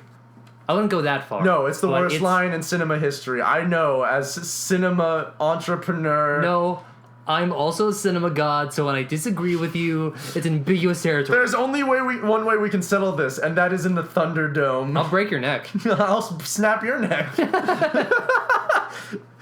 All right, so then, now let's get to your favorite line. We get to my favorite line of the movie, where Clark starts working at the Daily Bugle, or Daily Planet. Which should have happened at the beginning of the movie. Should have happened pretty early on. Also, he doesn't take any efforts to be Clark Kent. No. A lot of people think that Clark Kent's a lame disguise. Yeah. But it's a lot more than just the glasses. He changes the way he talks. He changes the way he stands. Well, he's more of a klutz. He's more of a awkward. He tries being unassuming. Yeah, exactly. And Henry Cavill makes no effort to do this. I'm not sure if it was a direction thing. Well, he's too handsome. He shows up and he's charming Clark Kent, and Lois Lane looks at him and she's like, I know exactly who you are. Yeah, you know what he should have done? He should have applied face acne and made himself look really ugly. It's like, hey guys, I'm an intern here at the Daily Planet. Daily Planet intern. I'm 16. I'm 16, and Lois Lane is like, you're not 16. But it's his first day there, and Lois Lane tells him, welcome to the planet. Great line. Great line. Good line. And that's going to be in my Superman movie. Definitely. Yeah. Because it's we accept you here on Earth. Yeah. Absolutely. And there's one interesting like little thing. I forget if this was before that or after it, but it was when you have the flashback to him as a little kid, and It's afterwards. Yeah, it's afterwards. So like the last thing in this movie is him like with the like running around wearing a red cape and like pretending to be like some sort of like hero or something, and But playing. why would he do that? Yeah, why is he playing Superman as a kid? Superheroes don't exist in this world. Well, like when we were watching the movie, I made the comment that he was playing Superman, right? And he chokeholds his dog and pretends to snap its neck. Like he's preparing for the movie. Yeah. But basically, so the way he ends off this movie, he gets a job at Sears, 7-Eleven, and IHOP, and then welcome to the planet. The end. Wait, I think the last scene was very important because that's the scene that Kevin Costner got the idea to make him King Superman. He was like, wait a second. Because he saw him running around with that cape. He was like, wait a minute. Wait a minute. King Superman. My son's a literal god, King Superman. All right. And that's Man of Steel. Yeah. Any final thoughts? No. my final thought is I don't care. This is a movie that I don't care to rewatch. I don't feel anything after I watch the movie. Don't feel anything? I don't feel anything. I want to eject the DVD, throw it away, and then watch The Princess Bride so I'll feel something. Now, I don't hate this movie as much as you. Yeah. Well, I don't hate it, but it doesn't make me feel anything. So what's the point of watching it? To see Superman do things. Yeah. All right, but what were you gonna say? How do you feel about it? This movie is a bit disappointing. Yeah. It could have been better. That's the whole point of the show. Yeah. I'll tell you how I think it'd be better later. Yeah. If you stick around for that, stay tuned. Stay tuned. After the first 2 hours, we get to the next 4-hour segment where we talk about our movie ideas. So there are a lot of things I don't like, but there are things that I do like. For me, this movie is like a C. Yeah. No, I agree. All right. So on a scale of 1 to 5, what would you give this movie? I hate 1 to 5s. Well, I mean, what's your scale then? C, ABC. So we're gonna go with ABC, and like F is like like the worst. Yeah. All right, fine. So you give it a C. Yeah. That's still a 5-letter system. It means something different. All right, but A C is like you could have studied harder. Like you technically pass. It's not as bad as a D. All right. Well, I'll give it a C minus then. Yeah, it's around there. All right. So here, official system for the show. It's movie by movie. No. We're doing this official system for the show. No, some movies are A, B, C, D, F. Some movies are going to be 5 out of 5. Some movies are going to be thumbs up, thumbs down. And some movies will get a star sticker. A banana sticker. A banana sticker. But for me, I rate things movie to movie. Okay. All right, fine. So for this movie, we give it... Yeah, Ty gives it a C. I give it a C minus. No, I give it a C minus.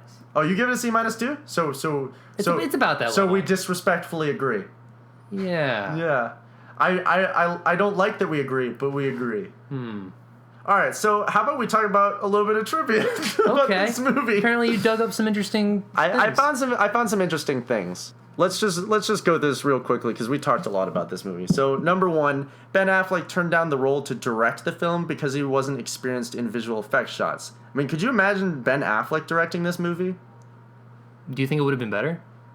I don't know. He made Argo, which is a pretty good movie, but it's not. I think it would have been better. In all honesty, probably. Because he would be thinking less about the stupid lasers Yeah, I agree. and the bat dog. The Bat Dog. So Matthew Good, Armie Hammer, and Zac Efron were all considered for the role of Superman. Well, we dodged a bullet there. Yeah, like, could you imagine Zac Efron as Superman? I can't. I can't. That's too silly. Superboy. Yeah. This is Amy Adams' third time auditioning for Wow. Lois Lane. She first read for the Lois Lane in Brett Ratner's abandoned film, then for Superman Returns. Then Adams has stated that it became ridiculous, and this time she had to play Lois and put her stamp on it. Too bad she didn't play what, Lois. What stamp?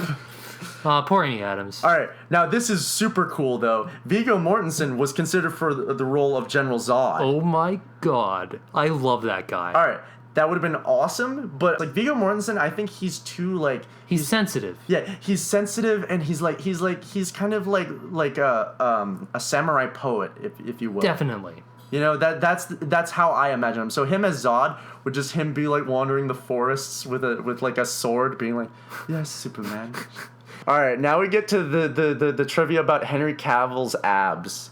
So Henry Cavill refused to take steroids to muscle up for the role. Right on. He also refused to take any digital touch-ups or enhancements to his body in the shirtless scenes. Director Zack Snyder said that he really wanted to include a shirtless scene because it would be hot. because Zack Snyder is a pervert. He wanted a shirtless scene of Henry Cavill in the film because throughout the film, you see him in a form-fitting bodysuit where he appears extremely muscular. He said the audience would think it was all rubber muscles, but it was important to show them, as it was intended, Cavill's body in that suit and that it was all real. After he had shot this shirtless scene, director Zack Snyder gave him a tub of ice cream and pizza to reward him for his Herculean effort for the shirtless scenes. Nice. That's pretty awesome. Worth it. I would do it for a tub of ice cream and pizza. I want that right now. Me too. Let's get pizza. Needless to say, you look great. Yeah, no, oh my god. Like, listen, I am extremely heterosexual, but I would fuck the shit out of Henry Cavill. Cavill senpai. Cavill senpai, I'd fuck you. Okay. The filmmakers hired Professor Christine Schreier, an expert in anthropology and linguistics at the British Columbia, to create the Kryptonian language. She devoted an object-subject-verb-sentence structure contrasting the subject-verb-object structure of English, e.g. I see him in English would be him I see in Kryptonian, to reflect that the people of Krypton had become selfless and materialistic. Well, didn't you get that, Ben? I didn't get that because I didn't understand their language. They didn't say anything in Kryptonian. Yeah, we didn't see any sort of Kryptonian written language. This woman basically got a paycheck for nothing. Yeah, but that's pretty interesting though. That's like actual cinema logic right there. I would have liked to see that maybe. Yeah, that's really cool. Okay, according to the comics, General Zod's first name is Drew. Yeah. Did you know that? Yeah. But it's spelled D-R-U. Not like Stu Pickles. Stu. Well, no, not Stu. Drew. I know. Well, his brother's name is Drew. Is it really? Yeah, Stu Pickles and Drew Pickles. Well, I was thinking Drew Carey, like as in D-R-E-W. We were thinking of very different Drews. Okay, moving on. So, all right. Now here's where we get into the really interesting stuff. According to Kevin Smith's account, I love this story. when he was attached to write a Superman movie, he met with producer John Peters.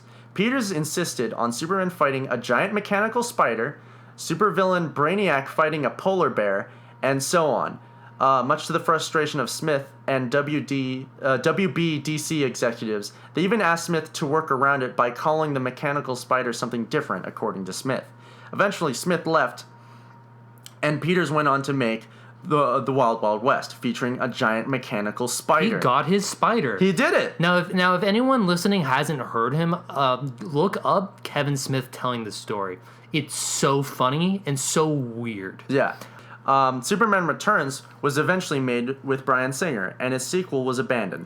With this, the success of Christopher Nolan's Batman Begins franchise, he and the series writer David S. Goyer, you were right, were brought in to helm Man of Steel, along with Zack Snyder. John Peters is one of the film's producers, along with Christopher Nolan's usual team of producers. The world engines that Superman has to destroy resemble giant spiders. Oh my god. Did you even notice that? Oh my god. There's also a scene in which a polar bear is running through the Arctic. The team explores the Kryptonian vessel that has been discovered in the ice. Oh, it happened. Oh my god. He did it again. Oh man. John Peters, you did it again. Look, Ben, you and I, we get Superman. Yeah. We're from the streets. All right, and finally, the film was released in June 2013, the 75th anniversary of Superman. I think that goes to show that you can't take Superman too seriously. Like, you could do a serious take. Yeah. But he's from 75 years ago, and it was made as a thing for kids. Yeah. And he's weird and silly. Yeah. So, to a certain extent, you need to have a sense of humor about this. Absolutely. So yeah, I think what we've learned here is that Superman should not be like super serious, but should be more lighthearted and more about hope and like adventure. I think Superman should be about King Superman killing everyone and being king. So, after super catastrophic apocalyptic computer failure, like to excess, This is our third attempt. this is our third attempt at trying to record. We recorded a good, 40 minutes. So, no new episode this week. Hey, Ben. Yes. I quit. We've given up on the podcast. We didn't even finish the second half. I'm drinking a beer right now. Yeah. I was like, hey Ty, you want a beer? And he was like, yes. This show has driven him to alcoholism.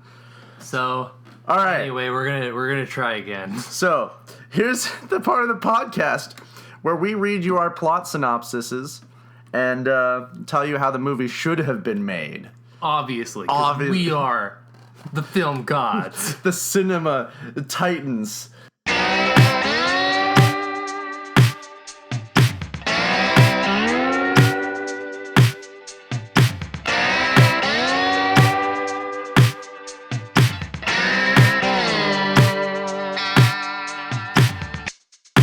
Ty, let's do this exactly the same as the first time. You start. No, you start. No, you start. And so on. All right, I'll start. Yes.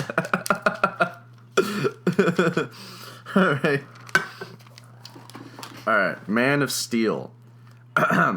Kal-El has been hiding on Earth for a couple of decades now under the guise of Clark Kent. But when trouble arises, he has no choice but to save the day. We open with Clark having a normal day at the Daily Planet. He sees trouble at the bank and decides to go out to investigate. Actual air quotes. He goes to investigate with his penis. He goes to investigate. He goes to investigate Lois Lane with his penis. So Lois stops him to tag along, and he has no choice but to bring her. It's a hostage situation, and Clark abandons Lois, who gets caught up in the situation, and he reappears as his alter ego, Superman. What? What? Clark Kent is Superman? No, we've already established that he is someone far greater, but we'll get to that in your plot synopsis. As a movie viewer Yeah, who's never heard of Superman, yeah. I'm really confused. Are you really? At first, no, but first we have this reporter, Right. and suddenly he's Superman? Yeah. How was I supposed to know that? Well, I mean, you You see. need to spell it out for me. All right. So Superman goes to the nearest phone booth, changes into a suit, and you see his micro penis. What? Well, every Superman movie has baby dick in it. So Oh, yeah, I was just okay. gonna say that adult Superman has a micro penis. So Lois gets caught up in the situation. He reappears as Superman. He saves the day and disappears. Lois later catches up with Clark and has a few choice words for him. She's like, you fucking pussy! I'll fire you! I like how you gave her a traditional 40s accent, but then had her curse like a modern day Judd Apatow character. Because that's how I envision Lois Lane. Ah, you fucking pussy. So meanwhile, Lex Luthor, business entrepreneur and genius scientist, portrayed by the genius Kevin Spacey, obviously, has discovered the Phantom Zone and has developed technology to open a gateway into it. He activates the Phantom technology and releases Zod and his minions. Not the movie Minions. Yes, but the movie Minions. Not the movie Minions. They are his Zod's clique, if you will. So, at first, Zod imposes his power on Lex, but Lex quickly turns the tables when he discovers that the kryptonite that was transported with him cripples them. Lex orders Zod and his minions to enslave the human race for his own will. Zod must obey, no matter his dignity. And so Zod makes his grand entrance, forcing all those to obey him. Superman shows up and does his best to address the situation, but he's outnumbered. He must now deal with the realities of not being the only Superman. Zod taunts him and beckons for him to kneel, but Superman refuses. Zod and his minions give Superman a beating, which sends Superman running. Cause like I want to do the exact opposite of what Zack Snyder did, where they just like beat each other around, and it doesn't you feel and then nothing. Zod just decides to leave. Yeah. I'm tired. Let's go home. Actually, no. Wait. The way I phrased it earlier, it was he's like, all right, everyone, I'm not tired. Let's go back to the spaceship. Okay, go on. So, cut to the Fortress of Solitude, and I'm going with the classic one, the ice place. Nice, me too. I love that. I love it. It's really cool. Superman is consolidating with his father, Jor-El, a hologram computer about Zod. Superman discovers that Zod is an empirical dictator who was banished to the Phantom Zone long ago. Zod has now gone insane from being isolated for so long, and his newfound powers only make him believe he is a god. And Does he say, "I'm God now"? at one point in the movie, not now, but like there's gonna be a part where he's like he looks around and he's like, "I'm God now." That could only go well. He won't lose. So Zod has space dementia. Obviously. Oh no, the rare ailment of space dementia. A cult has now formed for Zod and will fight for him. Superman shows up to stop them before an all-out war breaks out, but is overpowered and captured by Zod. He is then brought before now Emperor Lex Luthor. Lex turns on his machine and banishes Superman to the Phantom Zone. There, Superman waits, trapped with the forgotten exiles of his own planet. Superman can do nothing. Are they all Kryptonians, or are some of them like crazy monsters? Well, I would imagine Krypton had dealt with some crazy monsters and shit, so they would be there too. Awesome. Also, by the way, from listening to your plot synopsis the first time we tried to record this, I came up with an idea. Okay. Where what if because you had a great idea, and I don't know if this derived from the comic books or whatever, because they were talking about transporting the planet Krypton to the Phantom Zone to like get through to Earth, right? So, what if like a piece or something of Krypton, or like maybe even like the planet Krypton was in the Phantom Zone? Oh man, that'd be awesome. Yeah, so like Superman is in the Phantom Zone and Krypton is there. And he's amongst the ruins of Krypton. Exactly. That's so cool. Yeah, so he spends his time in the Phantom Zone on his dead planet surrounded by like crazy people. Oh, that's awesome. All right. So, thank you, Ty, for making my idea even better. Oh, you're welcome. All right. So, suddenly, we're back on Earth. The Phantom Machine has brought Superman back, thanks to Lois's cunning and ingenuity. She looks older and worn. Clark, you fucking dick. Clock. she turns into like an old Jewish mother. Clock. How come you didn't get a job as a doctor? So she looks older and worn and more elderly and Jewish. Superman looks around. Metropolis is a dystopia of despair and chaos. Superman has been gone for 7 years. Put in a clever joke about how he can't turn back time. Zod is now staging a revolt against Lex with his religious cult. Superman shows up at the pinnacle of the fight, where Lex now has Zod in a chokehold with a knife. Also, I imagine Lex Luthor has some sort of robot suit or something so that he can actually stand up in a fight against him. Because, like, Lex on his own wouldn't just be able to be like, oh yeah, come here.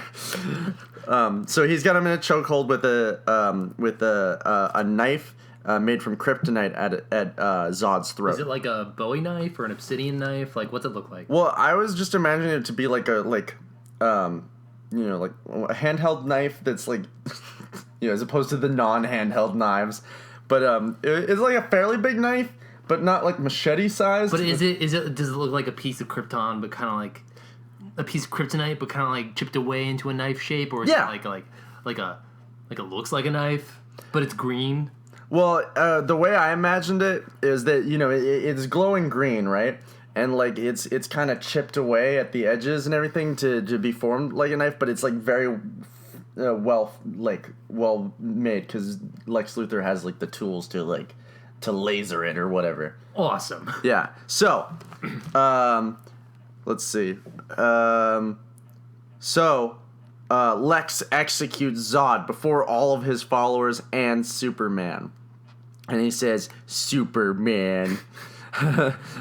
Even though Lex Luthor's not the one who says... No, those are Zod's last words. Superman. Wow.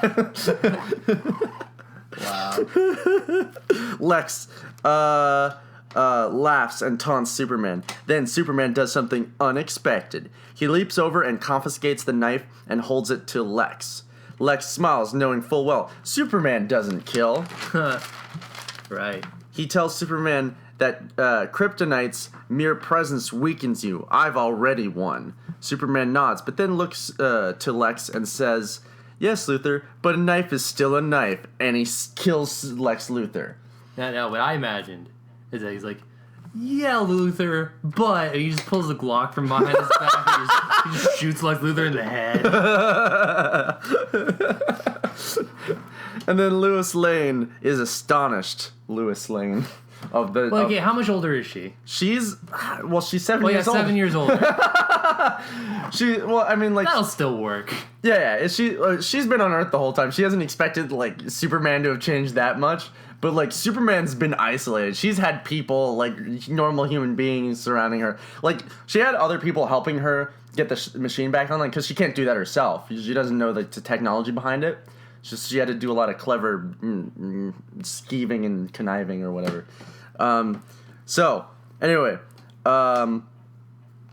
Lois is astonished, but Superman comes to her and explains, being in the Phantom Zone, I've learned there are things worse than death. His reign had to end. Whoa. Yeah. We end with Superman rebuilding his home. He looks on knowing the world will never be the same, but he can make a better world by inspiring hope in those who have lost theirs. He goes and flies off into space, watching the world from above, giving people what they need. Hope. Ruling Earth like a god. No hope! By the way I said that, it sounded like I was saying, no hope! No, but he inspires hope in people, and that's what Superman's about. Okay, so I love that Superman gets trapped in the Phantom Zone for 7 years. Thank you. And I love that when he gets back, everything's shit. It's awesome. That's totally a crazy comic booky thing that you don't often see in movies. Yeah, well, that's weird stuff happens like that in Superman comics all the time. Yeah, but you don't usually get to see that on screen, and that's what I wanted to do, is write kind of the Superman movie that in all likelihood won't get made, because it's just it's one of those things. Exactly, it's really unique. Yeah, and so that's what I was going for. All right, well, nicely done. All right, thank you, sir. We gave each other a gentleman's handshake for the audio listeners at home. Definitely, as opposed to you video watchers. So, first thing I want to say is that we're still largely experimenting with this part of the podcast. Yes.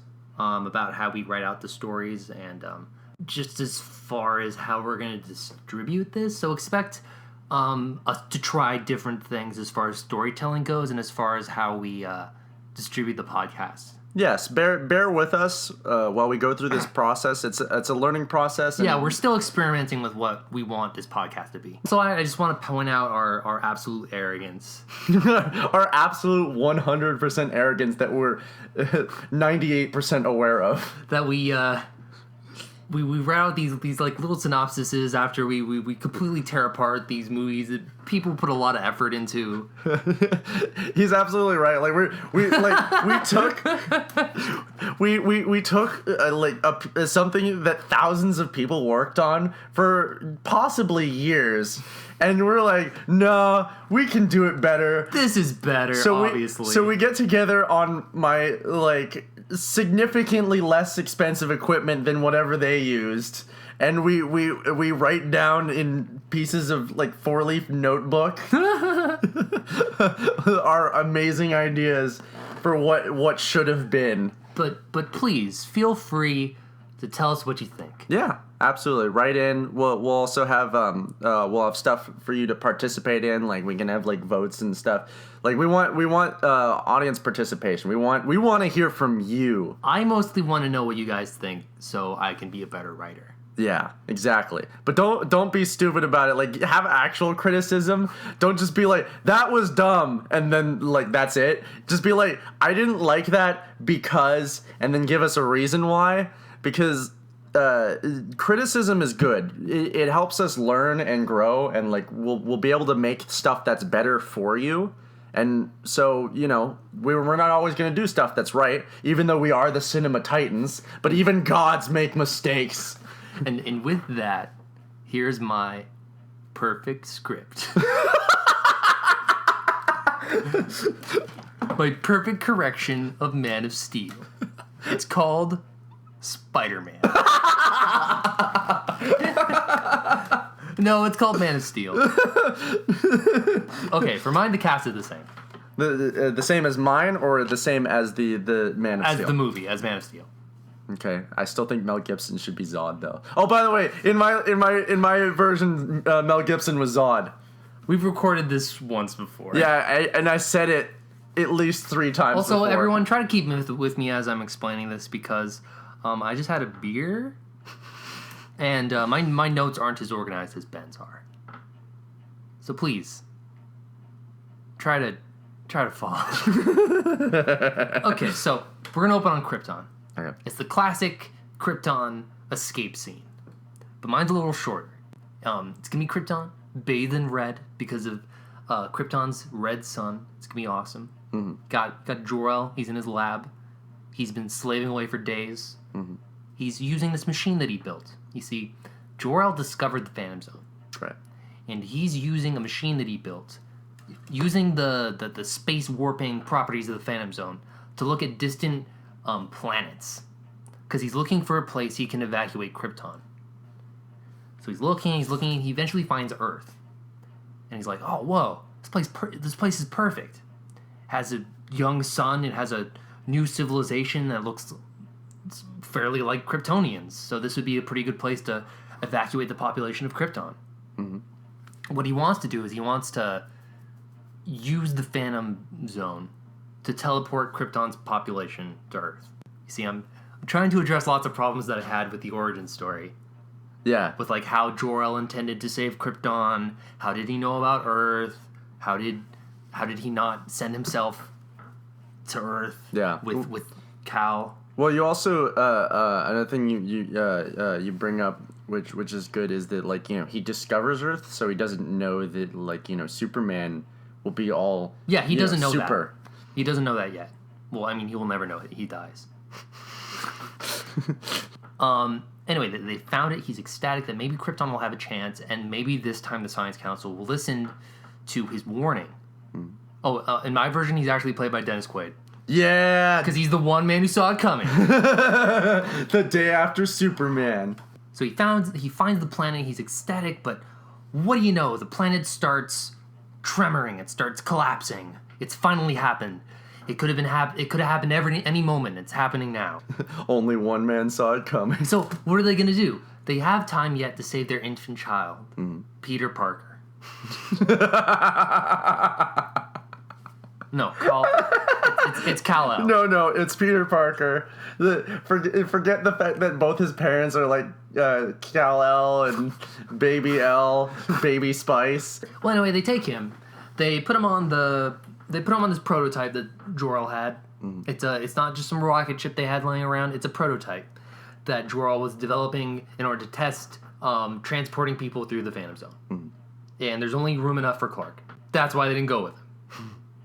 So they put the little guy on the thing. Yeah. And they take a hollow crystal, which has all the knowledge of Krypton and Krypton's history and all that stuff. And they record a message for Cal. And it's essentially lamenting the arrogance of Krypton and explaining how they hope that with the knowledge they're sending him with to Earth, maybe he can help the people of Earth avoid making the same mistakes that Krypton did. So they send him off, the planet blows up, In my version, it's not really like they send him out through space and he flies there. He literally just teleports from where he is to Earth. Okay, so he ends up on Earth. There's going to be a little scene of the Kents finding him, but it's not going to be very long or elaborated on because we know what happens from there. Quick question. Is there baby penis? No. No. Well, then you've already messed up. It's a signature trait of all Superman movies. Okay, from now on, for those of you who notice any similarities, I took some inspiration from a Superman story called Birthright. It's very light inspiration, but I don't want anyone to call plagiarism. Okay, so now we're going to cut to Africa. Yes. Africa. Yeah. Clark is a young man. Yeah, and the Toto song's playing. Patton Oswalt is in the background. Killing himself. Clark's a young man. He's grizzled. He's world-weary. He's been traveling the world. So he flies to this village. Everyone, stick with me. It's a little weird. He flies to this village.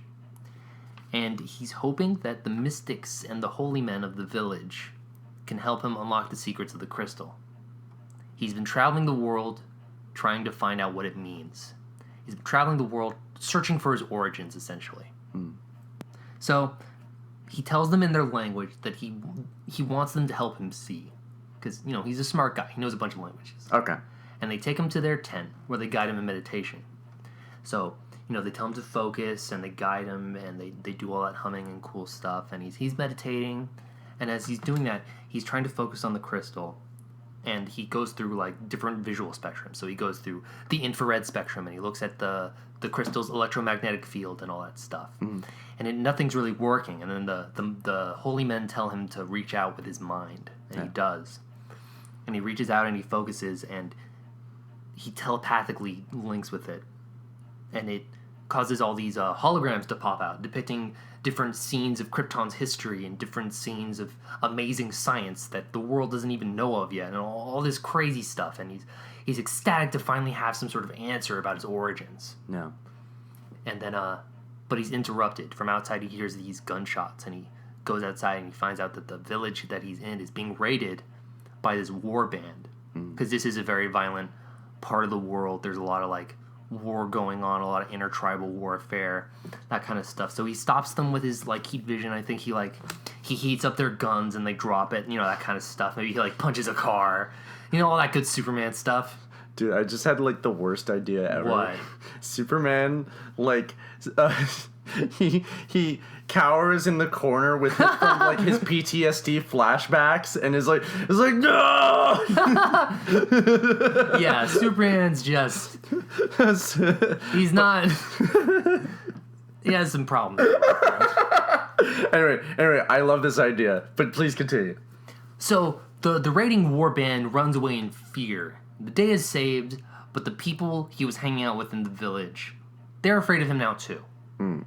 So he realizes he's not really wanted there. Yeah, they're like, oh no, space hobo. Yeah, crazy space monster. Yeah. He flies away. He flies to Kansas so he can show his parents what he's finally discovered. He's finally discovered something about his heritage, something he can call his own.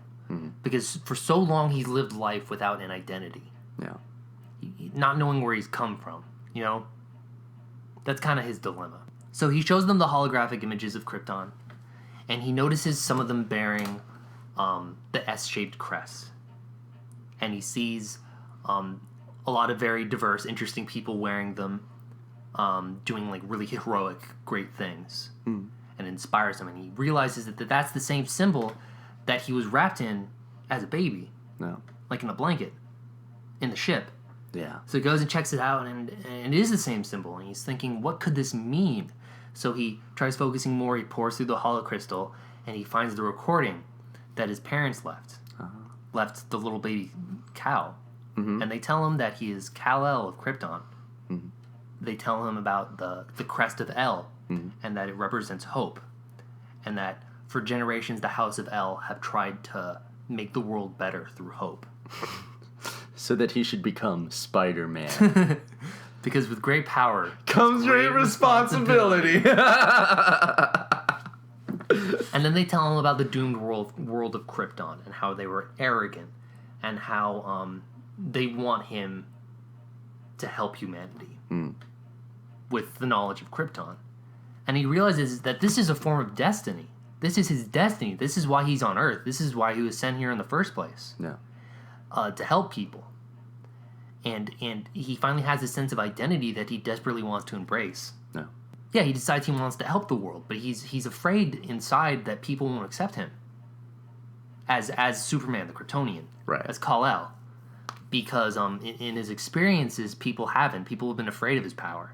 So his parents, his Earth parents, the Kents, reassure him that when they first found him, they were afraid of him too, because they didn't know where he was from or what he was.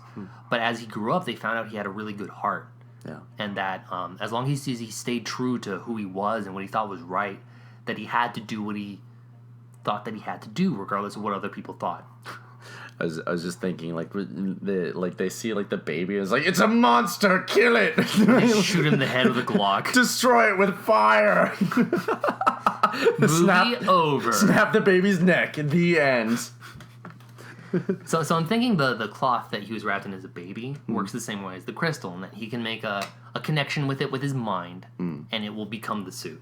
Right. So he does that, and he's Superman. I just burped. He's Superman now. And he's gonna go save the world. Well, did you say, like, the first time we tried to record this, like, it kind of, like, forms, like, morphs around. Yeah, morphs, like that kind of, that noise describes it. Yeah, because it's crazy future technology. Awesome. So now we're gonna cut to Lois Lane. She's in Metropolis. No. Oh, okay, sorry. Got the respectable woman, working force lady, Lois Lane. No, Ben. I'll have none of your misogyny in this. Who says it's misogyny? We all know what you mean.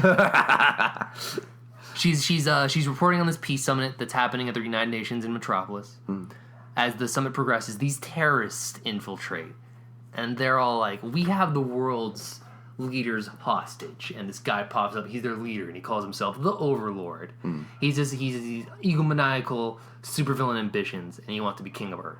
Yeah. And to do that, he's going to kill all the world leaders. So he's going to shoot the president in the head. Superman flies in, catches the bullet, and he's like, "Nah, you're not going to do that." And they're like, "Oh crap!" They surrender to him, and he essentially, this is his world stage. This is his opportunity to announce himself to the world, and he tells the people through the TV, and he tells the world leaders that he is Kal-El, that he is from Krypton, right? And his mission and his intentions to help the people of Earth. Oh my! So God. before Lois Lane could get any more information out of him, he flies away because SWAT arrives, and they're going to be wanting to start with some trouble, right, with Superman. Yeah. Now we get a montage. Swirling newspaper shot. Yes, I love those shots. Title of the Daily Planet: Superman by Lois Lane. And so essentially we're gonna get a montage of Superman flying around the world, righting wrongs, protecting the weak, preventing disasters. Would the classic John Williams Superman theme be playing at this point? This is my movie. I know. I'm just saying though. Like, do you like that theme? Like, I love it. Would you use it in the movie? My movies are different. It's my vision. So what? So in your head, who would you have compose the score? Me. No one else would do a suitable job. So wherever he goes, he's met with a combination of admiration and fear. And sort of all this is going to be commented by the news. Yeah. And they're going to be like, it's going to spark this big debate of who this guy is. Why is he on Earth? Why is he doing what's he doing? Is he an alien invader? Does Earth need a god? Does Earth need a vigilant watcher to police it? So it sort of starts this big debate. But Superman feels like he's doing the right thing, so he's sticking by his guns. Yeah. So while he's on his mission, he's attacked by these unmarked military planes, and they try capturing him through all this crazy tech. They use like electromagnetic laser beams to try to contain him, but he's too strong. And they try out this green laser beam to try to contain him. We all know it's kryptonite, but he doesn't know that. They also brought out like the Godzilla weapons beforehand. Obviously. Of course. That's how you contain monsters. Exactly. But so there's a kryptonite weapon now. Yeah, there's a kryptonite weapon. And he's like, "Oh, what's this?" He blows those lasers up before they're able to completely weaken him. And he looks inside the spaceship to try to find some sort of marking as to like what's going on, who is this? And he sees a logo on one of the engines that says Stars Labs. Stars Labs, what's that? He doesn't know what that is. Yeah, I don't know what that is. You will in a minute. All right. It's from the comics. This is where we stopped last time. I hope the recording doesn't break. Go ahead. Soups flies away before anything can happen. So Soups. What Superman learns from this is that the world isn't completely ready to accept him as a Kryptonian. Yeah. They're completely ready to accept his Kryptonian identity. Right. So he decides he needs a human alter ego so he can keep participating in society. Yeah. So what he does is he studies acting. Yes, he goes to an acting class with Dustin Hoffman and studies for months. That doesn't happen, but that would make a great movie. Superman becomes Tootsie. Good. He studies acting to develop like a literal alternate persona. You know, Clark Kent's gonna act differently. He's gonna hold his body differently. The whole goal is to seem unassuming so people don't think that he might be Superman. Yeah. You know, because the body language is completely different. So he gets a job at the Daily Planet, and he gets this because he cobbled together a degree in journalism. Because of his travels around the world, he was studying at different universities. He was also taking up various freelancing gigs. Yeah. So he was hired because he has an awesome portfolio. And he starts working with Lois Lane. The people at his work don't really like him so much because he seems sort of weird and standoffish and sort of distant. But that's because he's using his powers to like look at things, and he's trying to hear for threats and all those kinds of things. So it makes him seem like a weirdo. Yeah. But really, you're a nerd. But really, he's just trying to be Superman. Yeah. So he becomes a reporter so he can be on the know of like what all the big threats in the world are. So he's like, as Clark Kent, he's a little bit more like Mark Ruffalo, Hulkish type of thing. Yeah, where he's definitely, like kind of like definitely. That's a great analogy. All right, cool. So Lois Lane also doesn't like him at first, but she finds that his good heart and his small town optimism and his small penis sort of balance out her big city cynicism. Nice. So they become a good team and they become friends. What are you, some kind of pussy?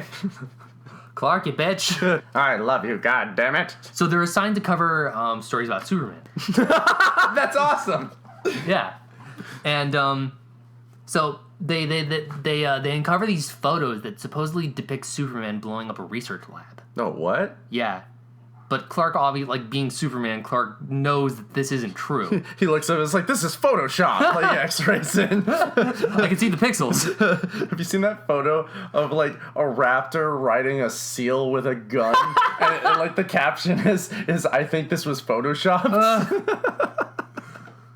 So Superman, I mean Clark Kent, and Lois Kent. Lane. Clark Kent and Lois Lane go on the research. They start going to the stars. They go to the research facility. Yeah. And they find out it's Stars Labs. Oh no. It's the same people who attacked Superman. Oh man. So Clark can like listen to their heartbeat, and he can tell that they're lying about Superman. Oh. So he does some research into it, and he finds out that there are lots of like conspiracy theories running around Stars. Like it's a really shady organization. Supposedly there are things revolving kidnappings and aliens and strange powers and all that sort of stuff. So he's trying to figure out what's going wrong. Is someone impostoring him? Is someone trying to frame him? Yeah. You know, and as they're researching, as they're doing interviews at a Stars lab, something like that, they see the imposter Superman in the act. Oh. So Clark goes and does his thing. He turns into Superman, and he chases after the guy. Yeah. And after chasing, and like a big, like cool chase scene, I guess. Well, Africa from Toto plays. Yeah.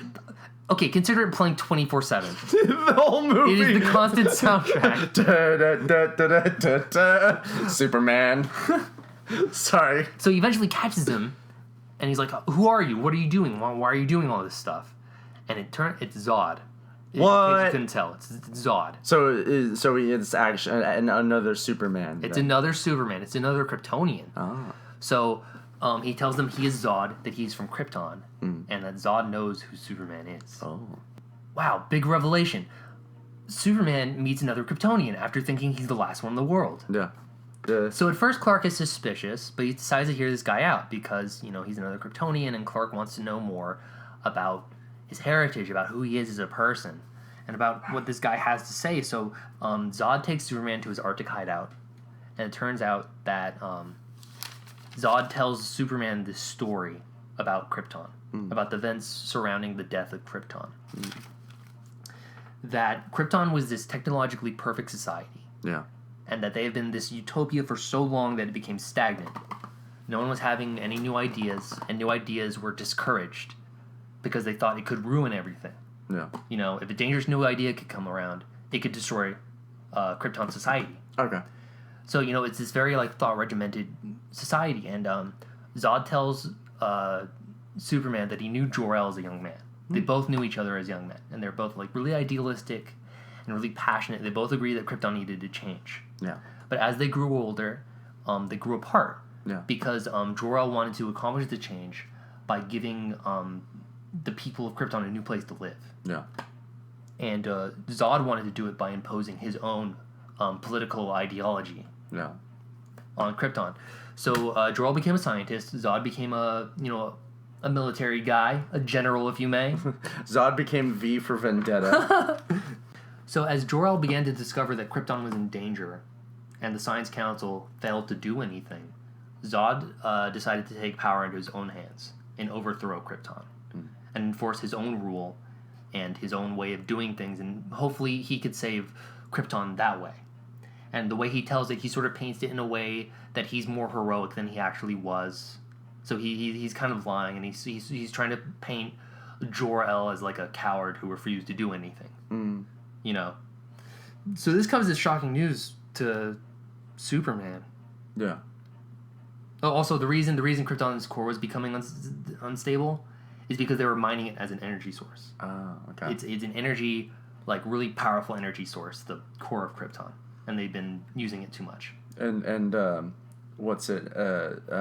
Superman's dad, Al Gore. Yeah, Like made he's now played by Al Gore. He's now played by Al Gore, and it was like he made the inconvenient Krypton truth. Yeah, so Gore-El tries to tell Krypton that Global warming is gonna ruin Krypton. Global warming is gonna destroy Krypton, and they don't listen because this is a heretical idea. It's going against what we believe. So Zod is eventually overthrown, and Jor-El has to testify against him. Right. And they end up sentencing him to the Phantom Zone. Yeah. So it's this big moment of betrayal between former friends. So Zod's in the Phantom Zone along with his followers. Yeah.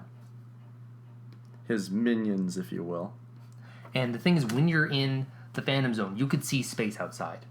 Oh, really? You can see what's happening outside in the real world when you're in the Phantom Zone. Oh, wow.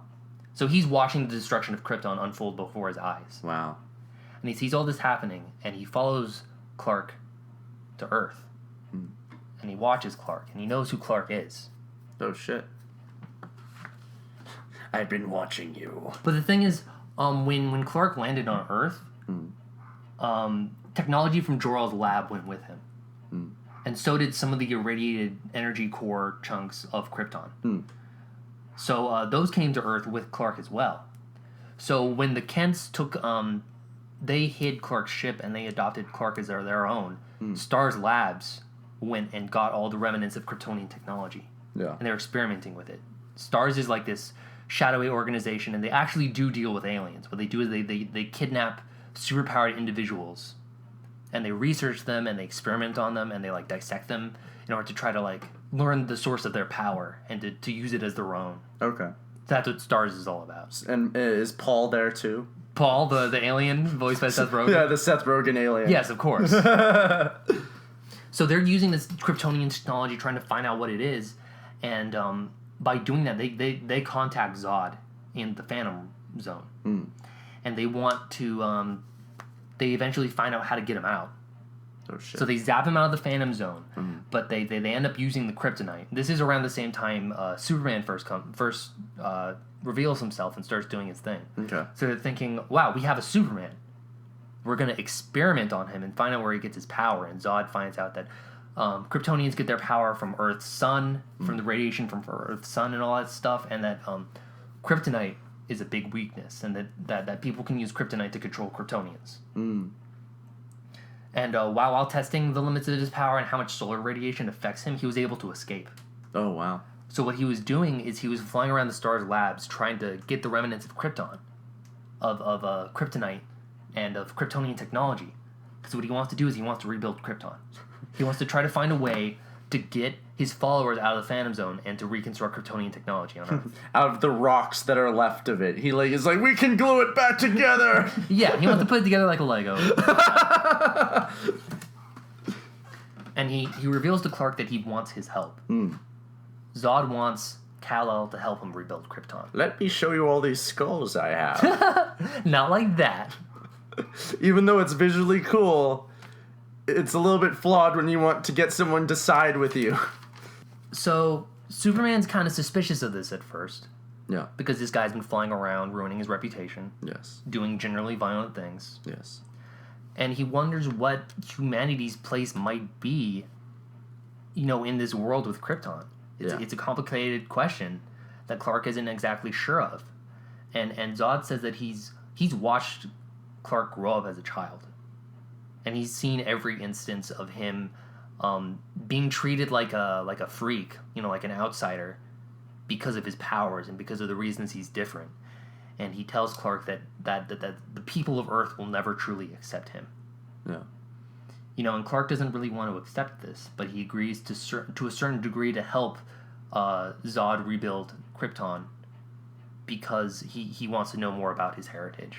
Yeah. And he thinks that it's what his father would have wanted. Yeah. Because his father wanted a second chance for Krypton. Right. So smash cut to the hobby shop where they go to buy super glue. Yeah, so they go to the hobby shop. Superman gets the crystal, the hollow crystal with all the information. Right. And they use the technology information within that crystal to build some Kryptonian technology. And Zod tells him to behold the power of Krypton. Yeah. And in the Arctic, they grow the Fortress of Solitude. Oh, awesome. And this is to be the capital of New Krypton. Awesome. And while they're doing this and Clark's learning all about Krypton, he's beginning to kind of like Zod. Yeah. Like Zod and Kal-El, they kind of have this weird like father-son relationship, or more like father-uncle. Yeah. Because Zod watched him grow up. Yeah. And through all this, Clark kind of wants to embrace the Kryptonian side of himself. And Zod kind of takes this opportunity to say, why do you live among these people, or you're so much mightier than them? These people are so they're so violent and they're so flawed. They're just always going to be fighting each other, and you're never going to win in this mission. Yeah. The only way, Zod says that the only way Superman can save these people is to control them. And Superman doesn't really agree with that. So Zod goes to Africa. He goes to that same war-torn region of Africa that he was at the beginning of the movie. Yeah. And he finds that dictator who is ruling over everyone, and he just kills him. Whoa. Just zaps his head off, and he says, "I'm your god now." Does he really? He's like, I'm God now. Not exactly like that, but that's the intention. Okay. But so essentially, Superman was just offered the place as King Superman and refused it. Yeah, he refused it. So essentially, with Zod successfully brings peace to the area. There's no more war. Yeah. So he was successful in that regard. Yeah. But everyone's living in complete fear of him. Yeah. And he's being, a tyrannical ruler. No. So essentially, Superman's like, no, I'm not down with this. Grew up amongst humans. I know what it's like to be them. I know how they feel. And Zod says, if you're going to be weak like this, you're not really a Kryptonian. If you're going to stand in the way of saving Krypton, you should get out of the way or I'm going to kill you. Yeah. So they end up fighting. Superman loses. And he kind of, in losing, he kind of loses his faith in his identity as a Kryptonian. Yeah. So he tries to live as a human, but he can't do that either. Yeah. Because he realizes that, a lot of the people around him don't like him. Does he go into a chamber in this Fortress of Solitude and gets rid of his powers? And he walks around and gets his ass kicked by people? No. Even though that scene's great. I love Superman too, just to go on record. Yeah. So to wrap up, this is towards the end of the movie. Okay. He's having a crisis of faith, a crisis of identity. He doesn't know what's right. He doesn't know what to do. Yeah. And I don't have this part Superman figured out, but it would be that he finds consolidation with Lois Lane. Yeah. His friend. Yeah. She kind of represents his humanity. Yeah. And she kind of gives him the faith to go and fight Zod again. So he's thinking, this can't be what my father wanted. This is crazy. So he goes and checks the holocrystal again, and he finds out that Zod wasn't this great hero. He was actually this like really horrible, dictator who wanted to rule over everyone, and that Jor-El was trying to do the right thing without violating anybody's like will or freedom. So Superman is essentially like, I can do this like my father did. So what he does is he takes the Phantom Drive from the ship that he came in as a child, and he built a Phantom gun, portal gun. And he goes and fights Zod again, but this time he tricks him. He outwits him, and so after fighting for a while or something like that, he eventually tricks Zod back into the Phantom Zone. Wow. So he goes to try and right the wrong that was done. He tries to fix some of the destruction that happened in that country. Yeah. And the country's still united, but they're united against him. So it's this kind of double-edged sword that Zod was right in a way that the people of Earth would never truly accept him, but Superman knows that he is doing good and he is helping people, and that's enough for him. He doesn't need to be accepted by these people. So he's a dark knight of sorts. He's not what the people of Earth or Metropolis need, but the hero that they deserve. Yeah. Spider-Man. So essentially that's my script. I think it's a little or my synopsis. I think it's a little messy. Dude, but no, like, you have so many, like, what I really like about your story is, like, all of the actual conflicts, like, in like, human conflicts for Superman, and also Zod to have, like, you actually fleshed out Zod in a really interesting way. So, like, they both have a logic that they both, like, and I like that they get along at one point. Like, I think that's awesome. I also love the shit in Africa, because what I think is always avoided in, at least in Superman movies, is that, like, he's a hero for the world, not just for America or for Metropolis. He's he's a citizen of the world. In the comics, he renounced his American citizenship. Yeah, so he's a symbol of hope for everyone. So what I like is that, to identify that he's, there for everyone, he, like, he's, he travels the world and, like, goes to Africa, of all places, and, like, in, like, a really dangerous part of it, That was from the Birthright comic. Is that also in that as well? Not exactly the way I used it, but the Africa setting is used. Yeah, well, that's really cool. It's a good thing to derive from, because Superman shouldn't just be like, he's white privileged man, like, live. That's what I liked about America. Avengers: Age of Ultron. Yeah, it was like Eastern Europe, and they're trying to change up the setting and what these guys are doing. Yeah, absolutely.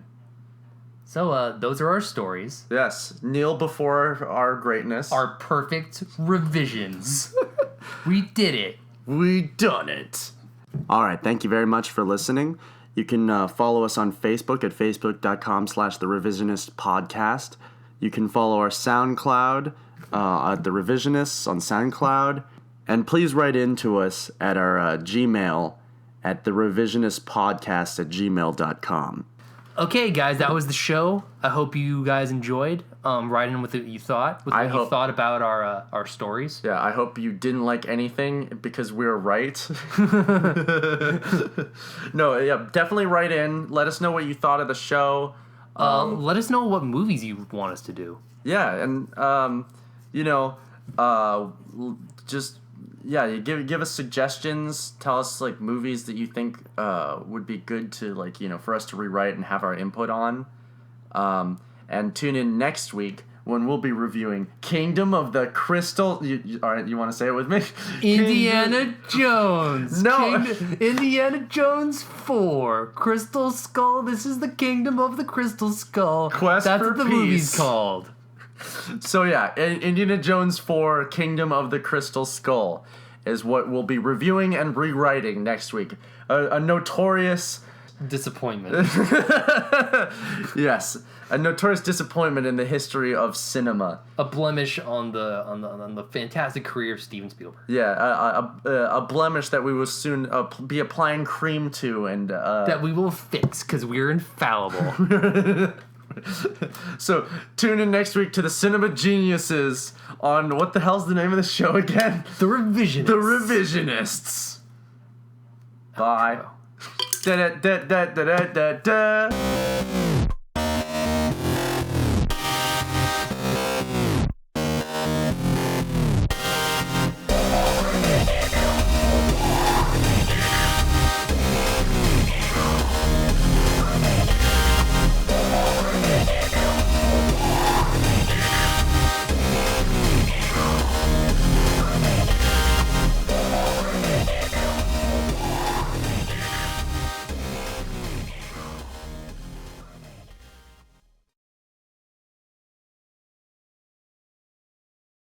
Hello and welcome to...